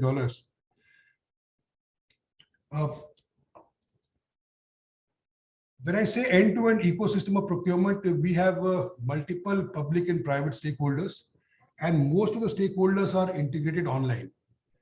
We have, if we could talk of internal stakeholders, we have the GEM special purpose vehicle, which is a body of just about 80 people. We have a program management unit, again, a very lean and thin body. The service provider is the one who was selected through a process of open competitive bidding. And he is the one who manages the portal, develops the code, develops all the functionalities that the GEM SPV asks them to develop. The buyers, as I said, are the government of India, the state governments, all the government-owned companies, all the constitutional bodies, urban local bodies, autonomous bodies receiving grants from the government. And the sellers are, we categorize them in different buckets. We have original equipment manufacturers, authorized resellers of the OEMs. We have small enterprises, startups, service providers, even individuals can participate on the portal. We have integration because we do, when you sell to the government, we ask for a lot of validations. So, I mean, whenever a seller is onboarded on the platform, we check their permanent account number for income tax, the GST returns, their unique identity, their Ministry of Corporate Affairs website is integrated with us. And we have a very robust payment integration in the sense that for the central government, we have the public finance management system, which actually releases funds to different bodies. There's an online visibility of it, which enables the portal to block and unblock funds when they go for procurement, so that payment is timely, not delayed. With the states, we have the IFMS system, the Integrated Financial Management System. We have a very robust system of inspections in the sense that to maintain sanity, to maintain portal integrity. Of course, the federal auditor looks at our transactions. We have a chief vigilance officer in place. There's a chief accounting officer, a chief information officer. The best part is that, as I mentioned about our integrations, we have integrations with some of the, I would say, most of the leading banks, public and private sector banks in India, so that our payments are very smooth. The visibility is very clear. The audit trail is very clear. At GEM, I would say that we have been reimagining India's public procurement through use of digital technology, through robust use of analytics and digitizing our processes. It's an ongoing process. Every day, I would say every week, we roll out functionalities, improvements in the system. Coming to reverse auction and the cost saving that it has. I mean, I'll just explain in brief how the reverse auction works. So once you run the bid and select your L1 price, the lowest price, we give an option to the last five people to improve upon that price. There's a certain time period for that reverse auction to happen. And what we have noticed is that in most cases, there's a significant fall in the price even after discovery of the L1 price. We have a feature for demand aggregation to take advantage of the economies of scale. For example, the different police forces, the different parts of the paramilitary forces, they all require shoes. Now, everybody can pool in the requirement of shoes, and then we can have economies of scale. There can be better procurement planning. So all this leads to efficiency, better cost, better quality. There are guaranteed discounts. For example, in the case of vehicles, we have tied up separately offline with the vehicle suppliers to mandatorily give a certain healthy discount to all the buyers in the portal. In terms of efficiency, time efficiency, I would say that the portal has developed standard templates, bid forms, the terms and conditions, the libraries from which you can choose other specifications. It's a very fast track procurement, because if you want to pick up an item of low cost, less than Indian rupees 25,000, you can straight away go to the portal, browse through it, pick up your item of choice and just cart it and pay it and get the delivery. So what used to take, about 90 days earlier, can be done within 15-20 days under this particular purchase mechanism. For making the search for the item smart, we have recently adopted the natural language processing on the portal, wherein even if the search characters or the search string is slightly vague, the system intelligently understands what the buyer is trying to search and will throw up the relevant options. To increase our reach and to focus on inclusivity, we also have developed a facility for financing. It's called GeM Sahay in our parlance. And what essentially it does is that a seller, once he gets a firm order on GeM, so without any collateral, just on the strength of the order from GeM, he can avail a collateral-free loan from any of the banks which are associated with it. We have a host of non-banking financial companies, a good amount of banks who are hooked onto the portal, and instant loans are granted based on this. We also take pride in establishing this feature of a startup runway. As you all know, India, these days it's booming with unicorns. Every fortnight or a month you hear about a unicorn coming up. And it's kind of, we just crossed the limit of 100 unicorns in the country. The startup runway we encourage, because in a government, normally if there's a single seller, there are a lot of questions asked as to what is the price reasonability, why only a single person is required. But to promote the startups which actually come up with very nice innovative products, we allow them to sell their products on GeM and leave it to the buyer to ascertain the price reasonability. To promote the lower sections and some of the disadvantaged sections, we have a host of activities wherein we have about 8 outlet stores to showcase products made by tribal people, the handicrafts and handloom of India, the weavers, the artisans, the women entrepreneurs. Even there's a separate micro outlet store for the disabled people, the products made by disabled people. I would say differently able, sorry. On transparency and fairness, as you can see, we have integrated payments to drive cashless buying. We have a very robust incident management system in the sense that in case during a transaction, if either the buyer or the seller feels that there's been some kind of inappropriate behavior on part of the other person, or some kind of cheating or short supply or poor quality supply, they can immediately raise the incident and action is taken against them. We are very strict on that. We have a very strict vendor rating on the platform, in the sense that when you go to the marketplace and when you select a product, the name of the vendor is listed, the rating is listed, and going forward, we can devise a system where we'll leave it to the buyer to screen the sellers based on the rating. So sellers are very, very cautious of not breaching any of the conditions on GeM to ensure the quality of supply, the quantity of supply, and timely supply. Because any of these, any default on these can lead to the rating getting affected. We have taken several innovative steps to onboard the underserved sellers. As I mentioned earlier, we enable market access to the micro, small, and medium enterprises, to self-help groups, tribal artisans, weavers, craftsmen. We have worked with the other other ministries. For example, the Ministry of Micro, Small, and Medium Enterprises. They literally, through an online integration, helped us onboard close to, I would say, 3.5 million sellers. And currently, 0.7 million are active on the portal. Through the Ministry of Textiles, we have onboarded close to 28,000 artisans, 150,000 weavers. Through the Ministry of Tribal Affairs, we have onboarded more than 4,500 products from tribal entrepreneurs. And through the Ministry of Rural Development, we have close to 3,500 artisans and weavers from minority communities which are registered in GEM. Recently, to make our reach very effective so that we are able to extend this facility of procurement down to the village level. And just to give you a figure, we have close to 2.5 lakh, 250,000 plus village touch points in the country. And all of them are now being enabled to procure through the portal. And I think by August, this facility will be live and running. So even the last man in the queue, I would say for the smallest of purchases, the system is going to enable it for buying by the government.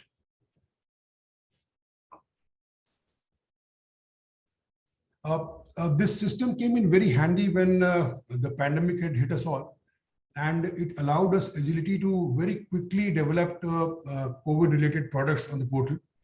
Almost we developed around 130,000 COVID-related products were made available through almost 25,000 sellers in a very short time. When there was a requirement of, or rather a shortage of oxygen cylinders available, and the price was hitting the roof, GEM stepped in and we had made categories and we identified the suppliers. And very soon the system was smoothened and every hospital could be reached out, every government hospital. We had the ability, being a digital platform, we had the ability to reduce the time frame for procurement. For what was given, what was advertised as 10 days for a particular activity, we reduced to 1 day, so that within 2-3 days you could place an order and get the supplies fast. The way forward for GEM as we see it today, of course, to develop an e-marketplace which is standardized, we have a very standard catalog-based procurement system. We are not only, I forgot to mention that earlier, we are not only into common use goods, we are also into services. And we have close to 280 categories of services which have a offering of almost 150,000 services. And we are proud to say that we have almost all the services which a government department at any level may require. And the market, of course, the goods market is being populated every day. As I mentioned, we have close to almost 57 million, 5.7 million products listed in the portal. We believe in specs-led procurement, uniform technical parameter fields, and extensive tender build-up features for defined categories. We are also going into the area of enabling micro portals. So today we are into goods and services. Tomorrow we may go in for works contracts as well. We may go in develop functionality for enabling global tenders as well, and also for meeting all the travel requirements for the government. So that is all work in the pipeline, work in action. Value add services, I would say that we allow various options based on the requirement of the buyers. You want to book a consignment for multiple locations, multiple places, it can all be enabled on the platform. Since we have a very rich amount of a big amount of data available with us, we are now enabling our business intelligence and analytics, and we are even deploying artificial intelligence to check any kind of anomalous behavior on the platform, any kind of collusion that may be happening, maybe even if to a minor level, and then sensitizing the buyers that basically integrity of the portal is the main thing. I would say security and integrity. And we have seen that as we have progressed in the last 5 years, the complaints and the other issues the portal used to face earlier have drastically come down. One more interesting area which may be of interest to all of you is that we intend venturing in the area of eGP advisory and development and partnering with other nations for advisory support, conducting feasibility studies on designing their eGP system. The multiple initiatives currently in progress to unlock the next wave of growth at GEM. I would mention a few of them here. The key growth vectors being bringing all forms of government together on a single platform, and going forward to include areas like, if possible, if the government mandates us, to include works contracts, global tenders as well. The forward auction facility is already available on the portal. And this has been a major, it was launched sometime in October last year. And this enabled government to get a very reasonable price, very fair price for all the second-hand goods that clutter our offices.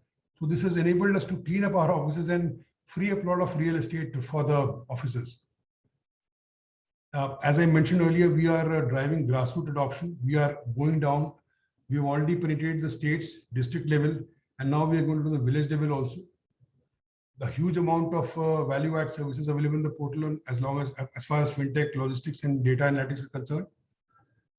What we also thought of after 4 years of a journey was that we initially started with a mandate from the government that central government buyers have to necessarily procure from the portal. We thought maybe at some stage we have to take steps to enhance trust in the portal. So we have engaged the best of the agencies available to advise us to how we should be able to earn the trust of buyers and sellers. And we are coming out with a customer promise very soon, wherein we'll say that, look, this is where we stand on certain parameters, and this is where we intend going after, say, X number of days, and then keep monitoring it and keeping that information in public domain, just to earn the trust of the stakeholders.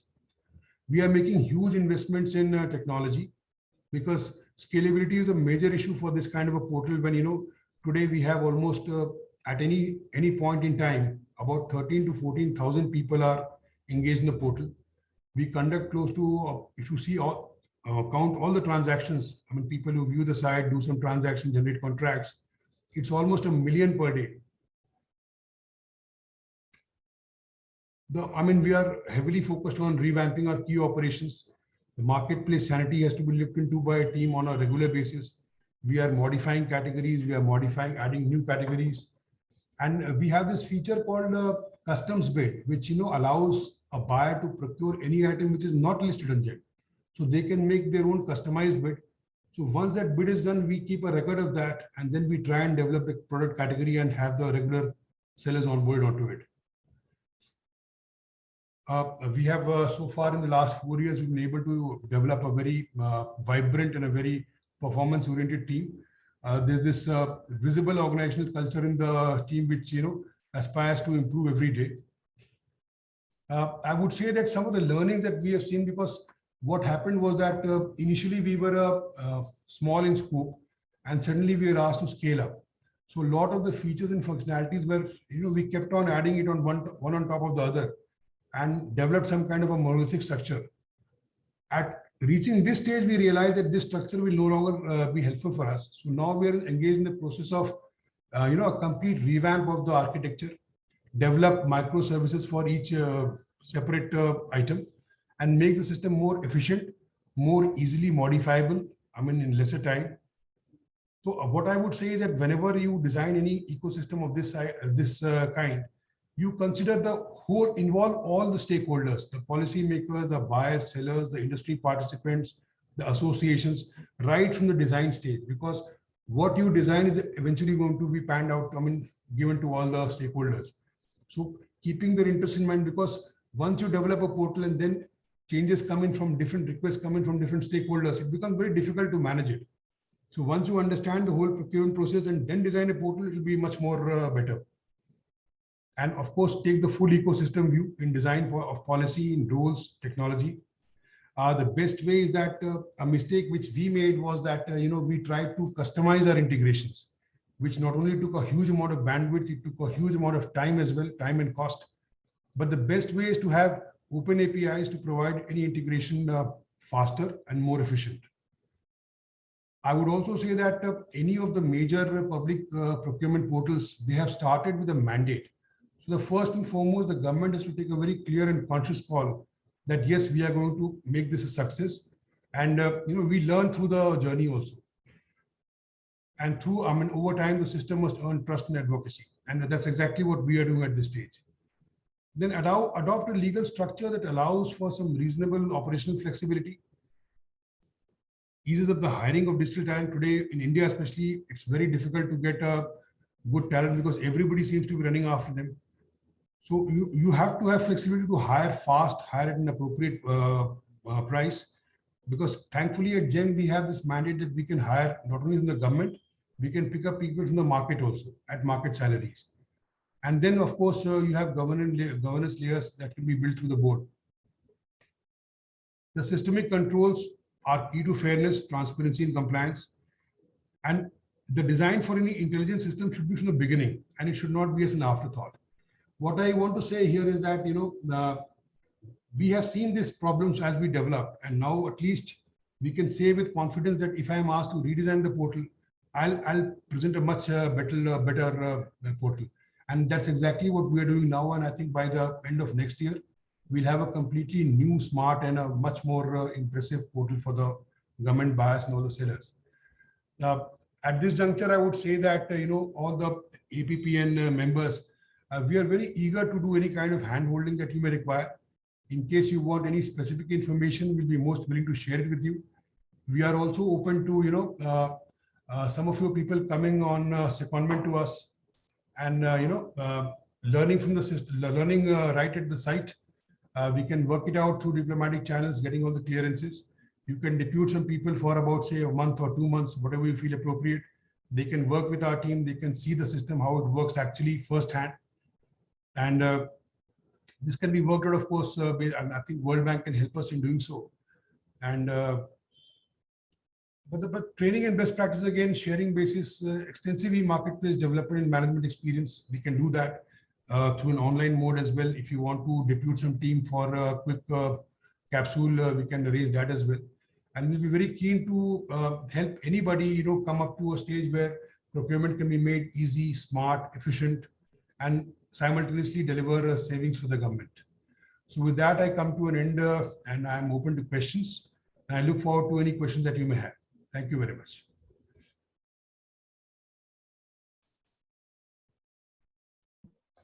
Thank you so much, Mr. Sai.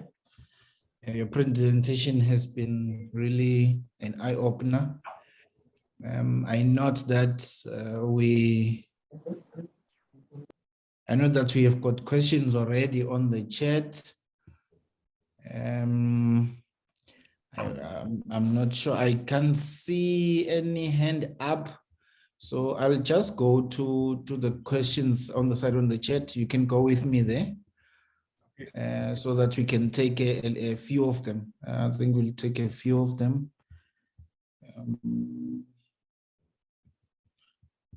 Or is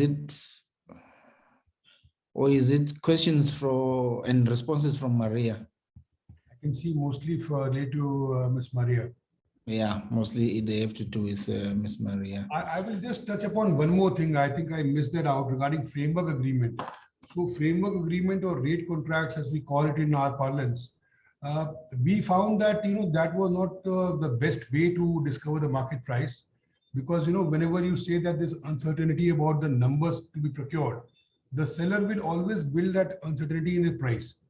So, it's always better to go in for a live bid, a live price discovery, because prices of goods keep on changing. And as we see today, there is a very sharp increase in certain products. So to take into account the latest prices available, real-time data, it's always a better way to develop a system which, allows you to discover the real-time price and the quality. Okay, thank you. Are there any questions? I'll see by a show of hands if there are any questions for clarifications. Negash B, I think that hand has been up since the first presenter. Oh, we are maintaining that you have got another question still. No, it's for the first presenter. Thank you. My question is answered. Thank you. Kindly assist with dropping the hand, my brother. So that, yes, I see on the chat. Yes, I believe we are all clear, but in the event you would still want to ask questions, I'll still provide for an opportunity for questions at the end of the presentation after the last presenter has presented. Certainly, I'll be attached to this, and in fact, any question comes in the chat, I'll be answering that. But in case I am not available for some time, I have a colleague of mine who is also linked to the webinar. He can answer to that question as well. That is not a problem.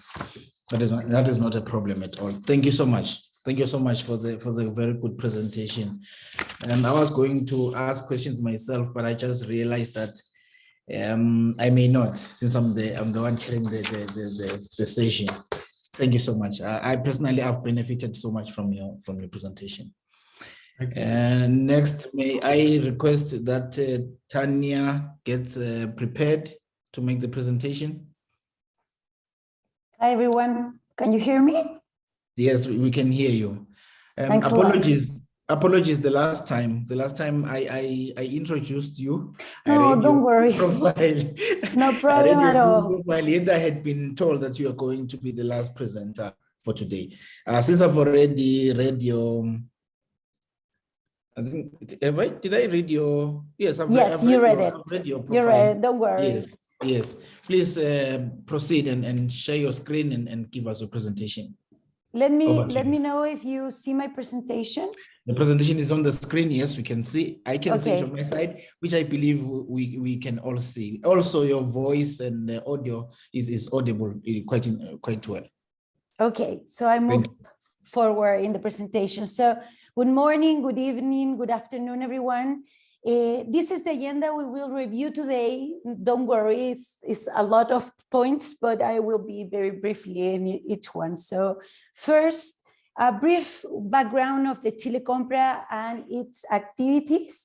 Chilecompra is a public institution, part of the Ministry of Finance, that manages the public procurement platform, mercadopublico.cl, where state agencies, such ministries, municipalities, services, buy and suppliers sell their goods and services through different modalities. We also advise institutions so they make, oh, so sorry, can someone put their mic on mute? Colleagues, please assist with putting your microphones off. And Kurunziza, I don't see your mic off there. I think your mic is on. Yes, and also please, the Secretariat kindly assist me with trying to mute the other participants that are not on the floor. You may proceed, Tanya. Okay, thank you very much. So we also advise institutions so they make efficient use of public resources and provide support services to facilitate their work. Some numbers, some figures. In 2021, more than $15 billion were traded, and from that amount, 51.5% was for SMEs companies. The total amount was reflected in more than 1.6 million purchase orders. We are talking about a large market with 15,000 buyers and more than 90,000 suppliers. If we focus on framework agreements, they represent the 10% of all the total amounts traded. We are talking about $1,500 million in our marketplace. So how Chilecompra was set up? This is a long story, but I will want to highlight some point. It was not until 2003 that Chilecompra was created in a context of great challenges. In 2002, different crises created a window of opportunity to develop a profound modernization of the state based on the use of information technologies and innovation. Several cases of corruption generate a transversal political agreement that promote state reforms that persist to these days. Both the institutional design and the technological tools used were successful. In fact, many cases arising from this reform had been widely recognized by various multilateral organizations and considered as best practice. Chilecompra was created with the mission of generating a substantial change in their public purchases that no longer responds to the real need of the markets and their actors in that years. We operate with a single regulatory framework based on transparency, efficiency, universality, accessibility, and non-discrimination defined in the law 19886 from 2004. In the same year, the Framework Agreements Catalog's transactional platform was created. In the period between 2007 and 2012, Chilecompra worked in different modules of the state bidding platform mercadopublico.cl, causing a true cultural change in the way of buying that meant a transformation for buyers and suppliers. The beginning was challenging. We need to work with all the state administration bodies of the central government, service and ministry, hospitals, municipalities, universities, and different branches of the armed forces. In recent years, we have worked to increase the levels of efficiency, access, and transparency to the system. While moving now from framework to framework agreements, let's see why, from our perspective, they are important and where these are suitable. The law 1980-106 considered 4 procurement procedures, and framework agreement is one of them. We also have public tender, which is the general rule and represent the 65% of the traded amounts. And as exceptional procurement procedures, we have private tenders and direct awards. In 2018, we applied a new model of framework agreement based in different recommendations of the OECD and National Economic Prosecutor Office.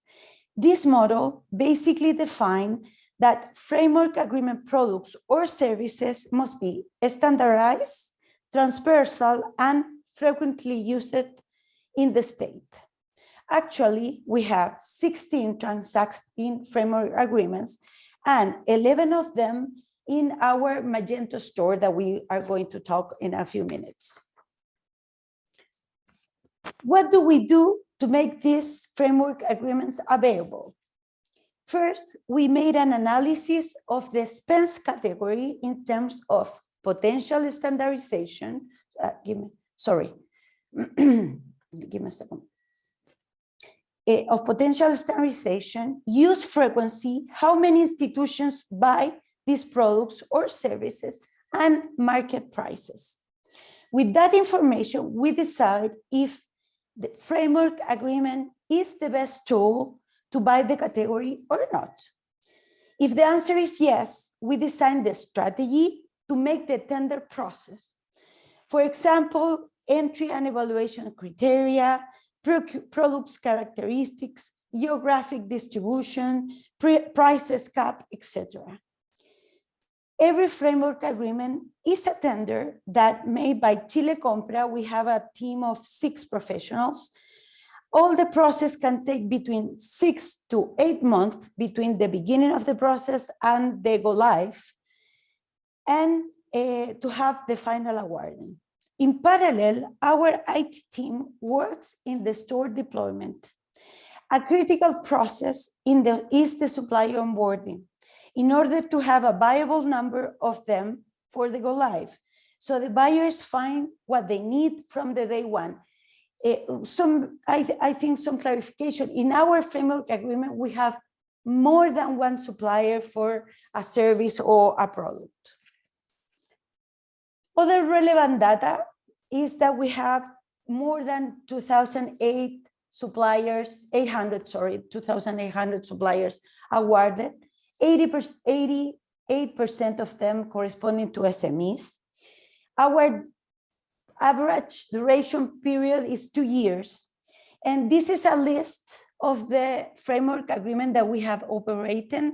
For example, computers, general furniture, cleaning articles, flight tickets, etc.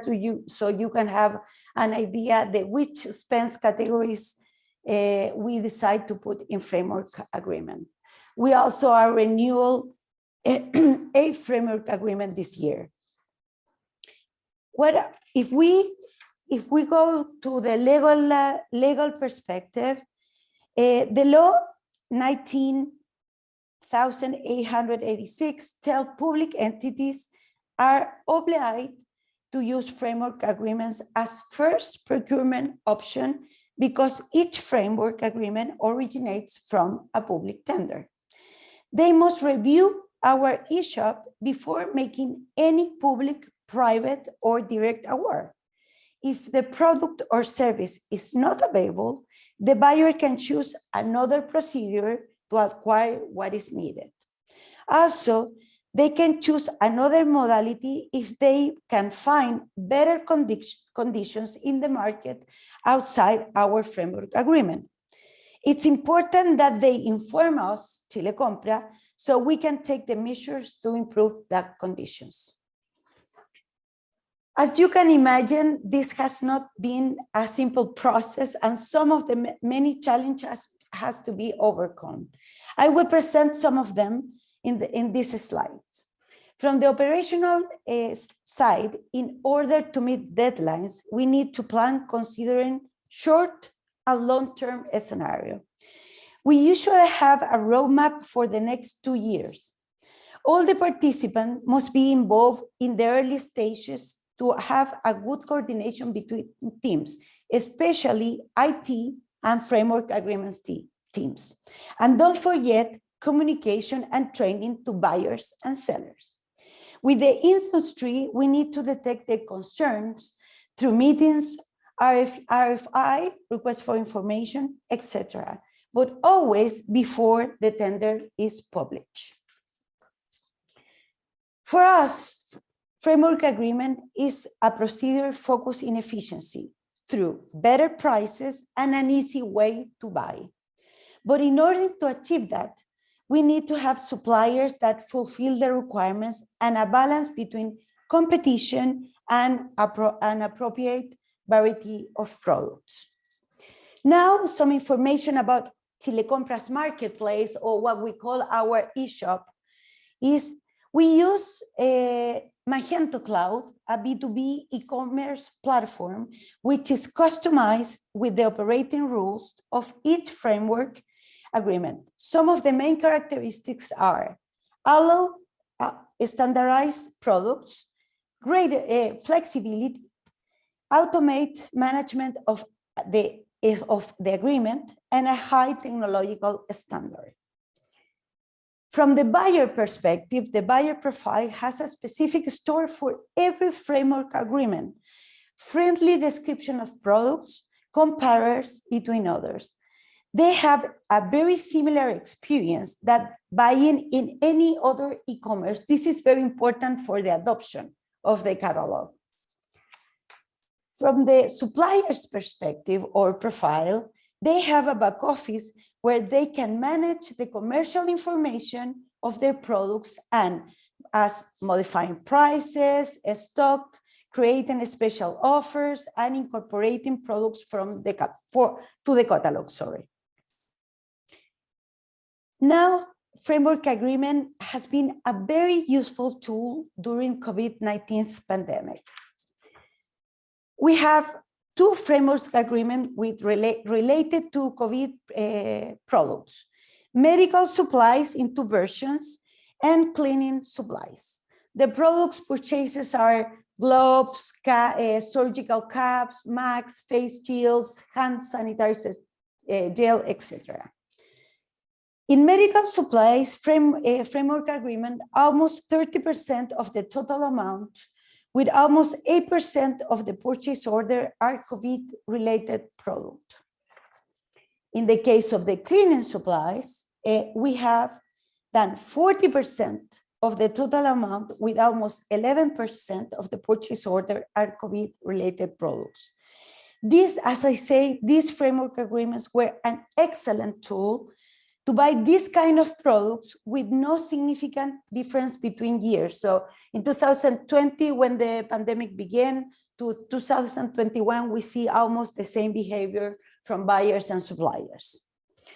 We use also other other modalities to buy in the pandemic. I will not get into these details, but we also use coordinate procurement when we add the demand from different entities of the state, especially for PPE products, and agile procurement when we buy little transactions for almost $29 million and 38,000 kiosks in the period of the pandemic.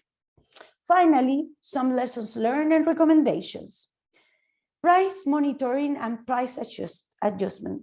Performing price monitoring actions to guarantee market conditions include simple mechanisms for price readjustment on facing price fluctuations as a result, for example, the rise in raw materials or inflation, including monitoring and red flags for stock decreases of available products. And teamwork, which is a very important point for this kind of products. Have a clear roadmap with daily monitoring when you are deploying the store in a multidisciplinary technical and commercial team. Have a technical team to maintain and improve the electronic platform, generate skills and internal training to manage the electronic platform, size and adapt the platform's QA and testing process to guarantee its operation. That's what we prepared for today. I hope this will be useful for everyone. Thanks. So open to question if anyone has one.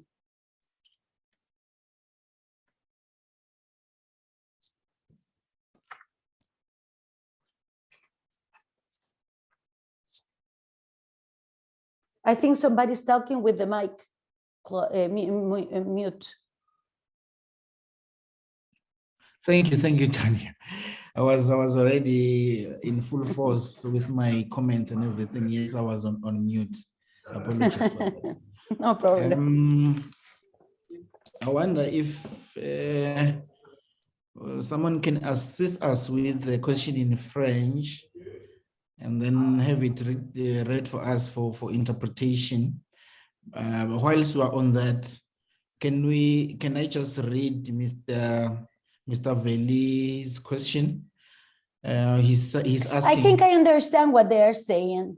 Okay, you'll read the question for us and then interpret it. No, I cannot read it. No, I it. cannot read in French, but Spanish and French are very similar. Yes, you can start with the first question from Marcel, and then I'm reading Veli, and then also I think it's a follow-up question from Marcel Alake as well. Yeah, I'm reading the question about the prorogation of the framework agreement, the extension. Well, it depends in the framework agreement, but usually it's between 12 and 24 months.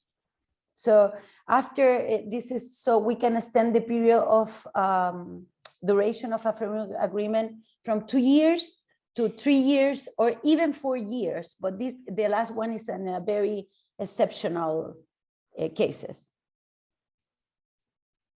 Okay, please proceed. This is what is the best practice in dealing with a situation whereby the prices of the framework agreement contracts exceed market price. Okay, so what we have a readjustment clause in the framework agreement, so we can adjust the price if it's needed. Of course, some requirement has to be fulfilled about that. For example, if the inflation is over X percentage, we move the prices over that. If it's not that case, it's only some supplier with that product, we discontinue the product in the catalog. This is also, we can do that because we have also more than one supplier for product, not only one. Okay, so this is the best practice. I don't know. Yes, the next one. The condition to...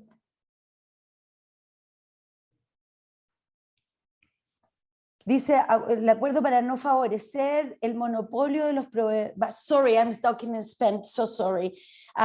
What is the clause, I think, for not for, well, we try not to have one supplier for every product, except in exceptional cases, for example, fuel. Even in that, we try to have more than one, okay? Or gas, for example. We have 2 suppliers, but we always mandate to buy to the cheapest one, okay? So this is something, it's a little bit different maybe from another framework agreements, but this is what we try to do. I see one raised hand from Atangas, if I'm reading the name well.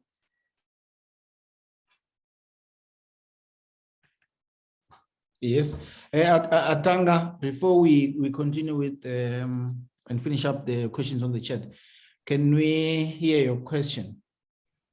Please, yes, remember to unmute yourself.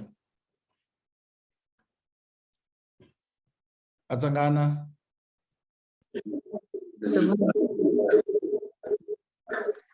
Proceed with your question, Atangana. Bonjour à tous. Je suis Madame Atangana de l'ARMP au Cameroun. Je remercie déjà Madame Tania pour la qualité de son exposé. Ma préoccupation concerne le délai d'attribution des accords cadres. Dans son exposé, elle a précisé que le délai d'attribution des accords cadres est aussi entre 6 et 8 mois. Alors, je m'interroge, quelles sont les raisons qui peuvent justifier un si long délai pour le processus d'attribution des accords cadres? Et est-ce que cette consommation importante de délai ne pose pas un problème quand même à l'acheteur par rapport à ses objectifs? Parce que je pense que dans une procédure, il faut toujours assurer la célérité pour être sûr qu'on a ce qu'on veut rapidement et surtout à bon prix. Merci.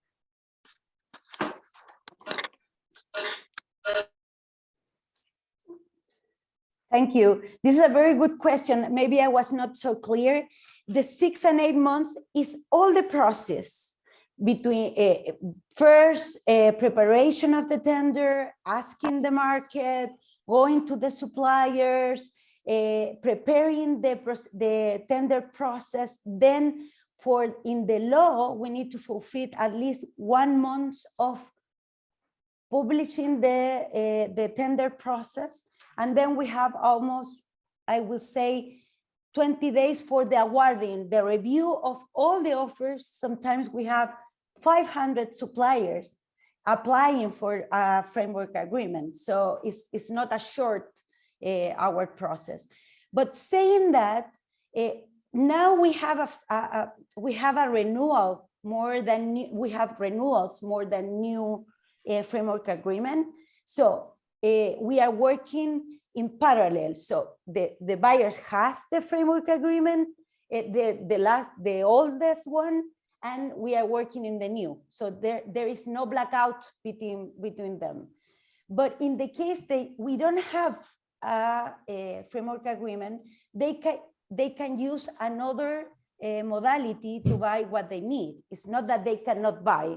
But now, as we are working with framework agreements since 2003, this is more like a renewal process, you know. So the 6 or 8, between 6 and 8 months is all the process, you know. And also we need to prepare the store, the e-store. This is almost 4 months of technical deployment in the marketplace. And also the onboarding of the suppliers takes at least 2 weeks.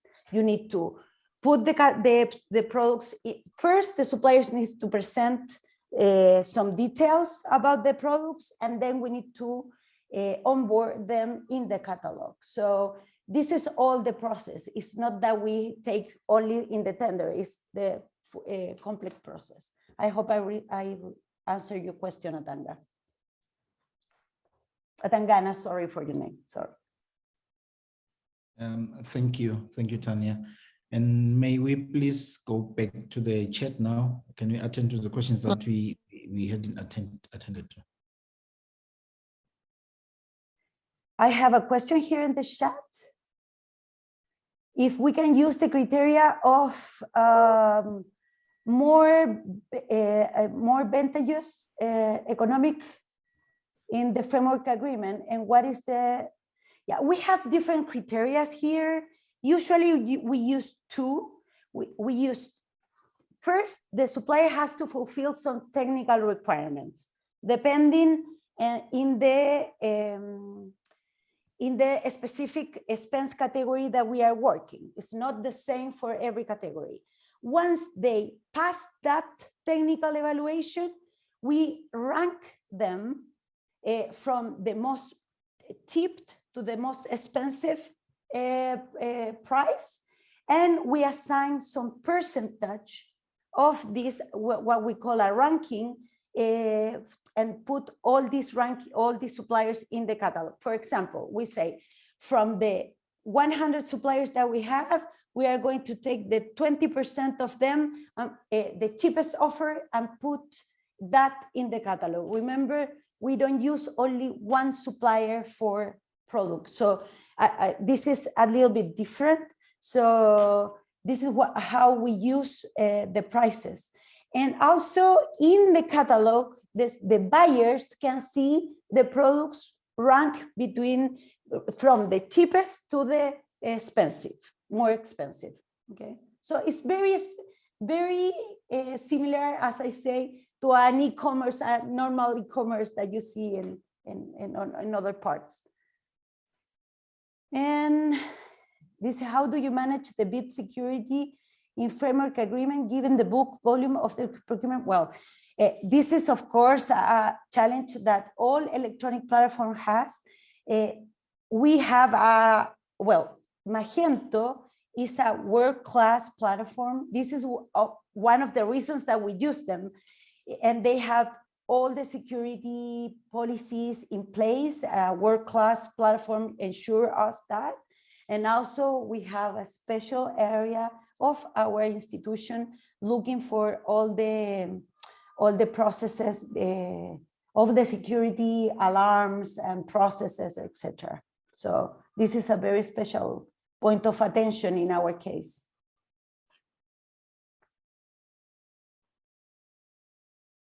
I don't know if there is another. Are we done with the questions on the chat? I think so. We've attended to all of them. Someone is saying, presenters to share with us, even the synthetic way, the mechanisms of regulation. You answered that one.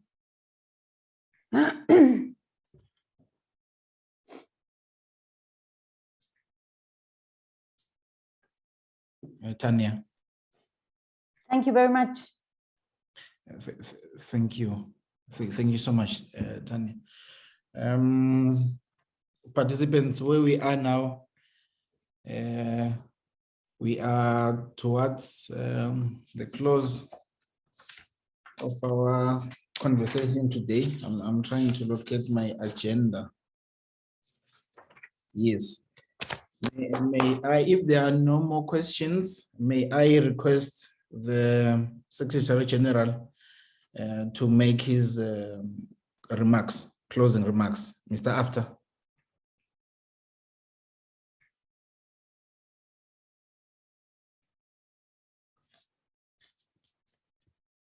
Mr. After, are you there? Yeah, I'm checking. Just a moment, please. Sure. Thank you. Yeah. Not a problem. You know, sometimes when you are on the webinars, sometimes you'll be participating and the network will just cut you off, and you'll be struggling to get back, and you are called to present and you are outside there. You cannot even hear that someone is calling you to come back here.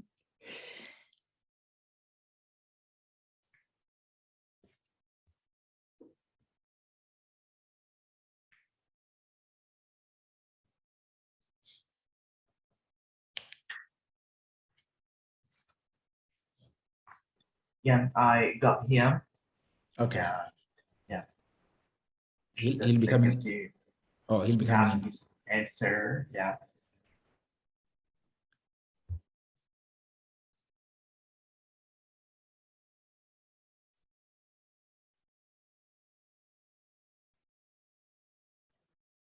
je peux parler? Oui, Welcome. Merci. Ok. Merci beaucoup. Je voudrais d'abord dire un sincère merci et félicitations au président en exercice du RACOP, cher Voussi, pour la qualité, la qualité donc de la gestion de ces travaux-là. Il a été parfait, il a su synthétiser les questions, les débats, et vraiment, je voudrais lui dire sincères félicitations et merci pour cela. Je voudrais ensuite dire un merci infini pour les 3 experts qui nous ont assuré pendant ces 2 heures de la qualité de leur présentation. Nous avons suffisamment appris sur les plateformes de passation des marchés et les marketplaces. C'était très enrichissant, c'était très intéressant. Nous avons vu des expériences de la Chili, nous avons vu des expériences des Philippines, nous avons vu des expériences de l'Inde et nous avons été satisfaits. Nous vous remercions infiniment et nous vous disons également sincères félicitations pour cette qualité des interventions. Je voudrais aussi remercier tous les délégués. Nous étions très nombreux. Nous sommes restés mobilisés parce que même si certains sont partis, nous sommes encore 127 actuellement. Cela montre l'intérêt, cela dénote de l'intérêt pour le réseau et pour les apprentissages que le réseau permet à ses délégués de pouvoir obtenir. Je voudrais donc dire félicitations donc, à tous ceux qui sont mobilisés et qui sont restés du début jusqu'à la fin pour l'intérêt et la fidélité qu'ils ont su montrer au réseau. Je voudrais également dire un sincère merci à la Banque mondiale, à la Banque africaine de développement, à la Banque islamique de développement pour leur soutien indéfectible au réseau. Ils ont su, depuis le début, être aux côtés du réseau. Ils permettent au réseau de grandir chaque jour. Ils permettent au réseau de se professionnaliser un peu plus tous les jours. Nous voudrions donc leur dire un sincère merci et leur dire que nous avons toujours besoin d'eux pour nous améliorer, tant nous savons que la commande publique est très importante pour nos pays. Nous voudrions également présenter nos excuses à tous ceux qui auraient voulu peut-être intervenir, poser des questions, mais dont on n'a pas pu prendre les questions, pour dire que les échanges vont continuer sur la plateforme et que, j'imagine, les intervenants sont toujours disponibles avec leurs emails pour donc répondre à nos préoccupations. Je voudrais donc, au nom du secrétariat technique, donc, vous remercier toutes ici présents et vous dire que les prochaines fois, il y aura donc une prochaine session, donc le 5 juillet, d'être connectés, stay tuned, restez connectés pour donc les prochaines sessions d'apprentissage. Et vous dire également, pour ceux qui le savent bien, que nous sommes en train de préparer l'Assemblée générale, donc pour les mois, en tout cas dans quelques mois, et que nous vous enverrons toutes les informations nécessaires afin de vous permettre une meilleure participation. Je voudrais vous rassurer et vous dire aujourd'hui que le réseau africain de la commande publique reste l'un des meilleurs réseaux et seul réseau en Afrique qui permet de l'apprentissage, qui permet à une communauté de praticiens dans la commande publique d'être connectés et d'avoir un renforcement de capacité et performance. C'est un bel outil et je voudrais tous vous prier de travailler à ce que cet outil-là, on puisse le conserver. Merci beaucoup une fois encore et à très bientôt à vous tous. Merci beaucoup, Président Haftar. Merci beaucoup. Thank you, Secretary General. Thank you for the kind words and the very beautiful summary, and the thank you to the partners and our stakeholders. I cannot say more. Otherwise, if I were to say more, I'll be just spoiling what has been presented to us. May I take this opportunity, ladies and gentlemen, to thank you all for participating and also being very patient with us in the event where we're having some glitches here and there. Lastly, may I apologize for anything that was said. If your question was not read, if your question was not responded to, apologies to that. The Secretary General has just said we will share the emails and you can always continue with the conversation. At this juncture, I think it is safe.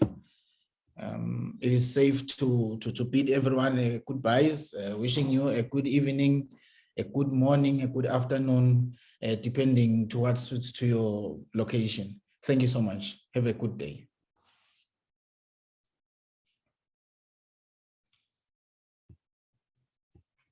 Bye, everyone. Bye, everyone. Thank you. Most welcome.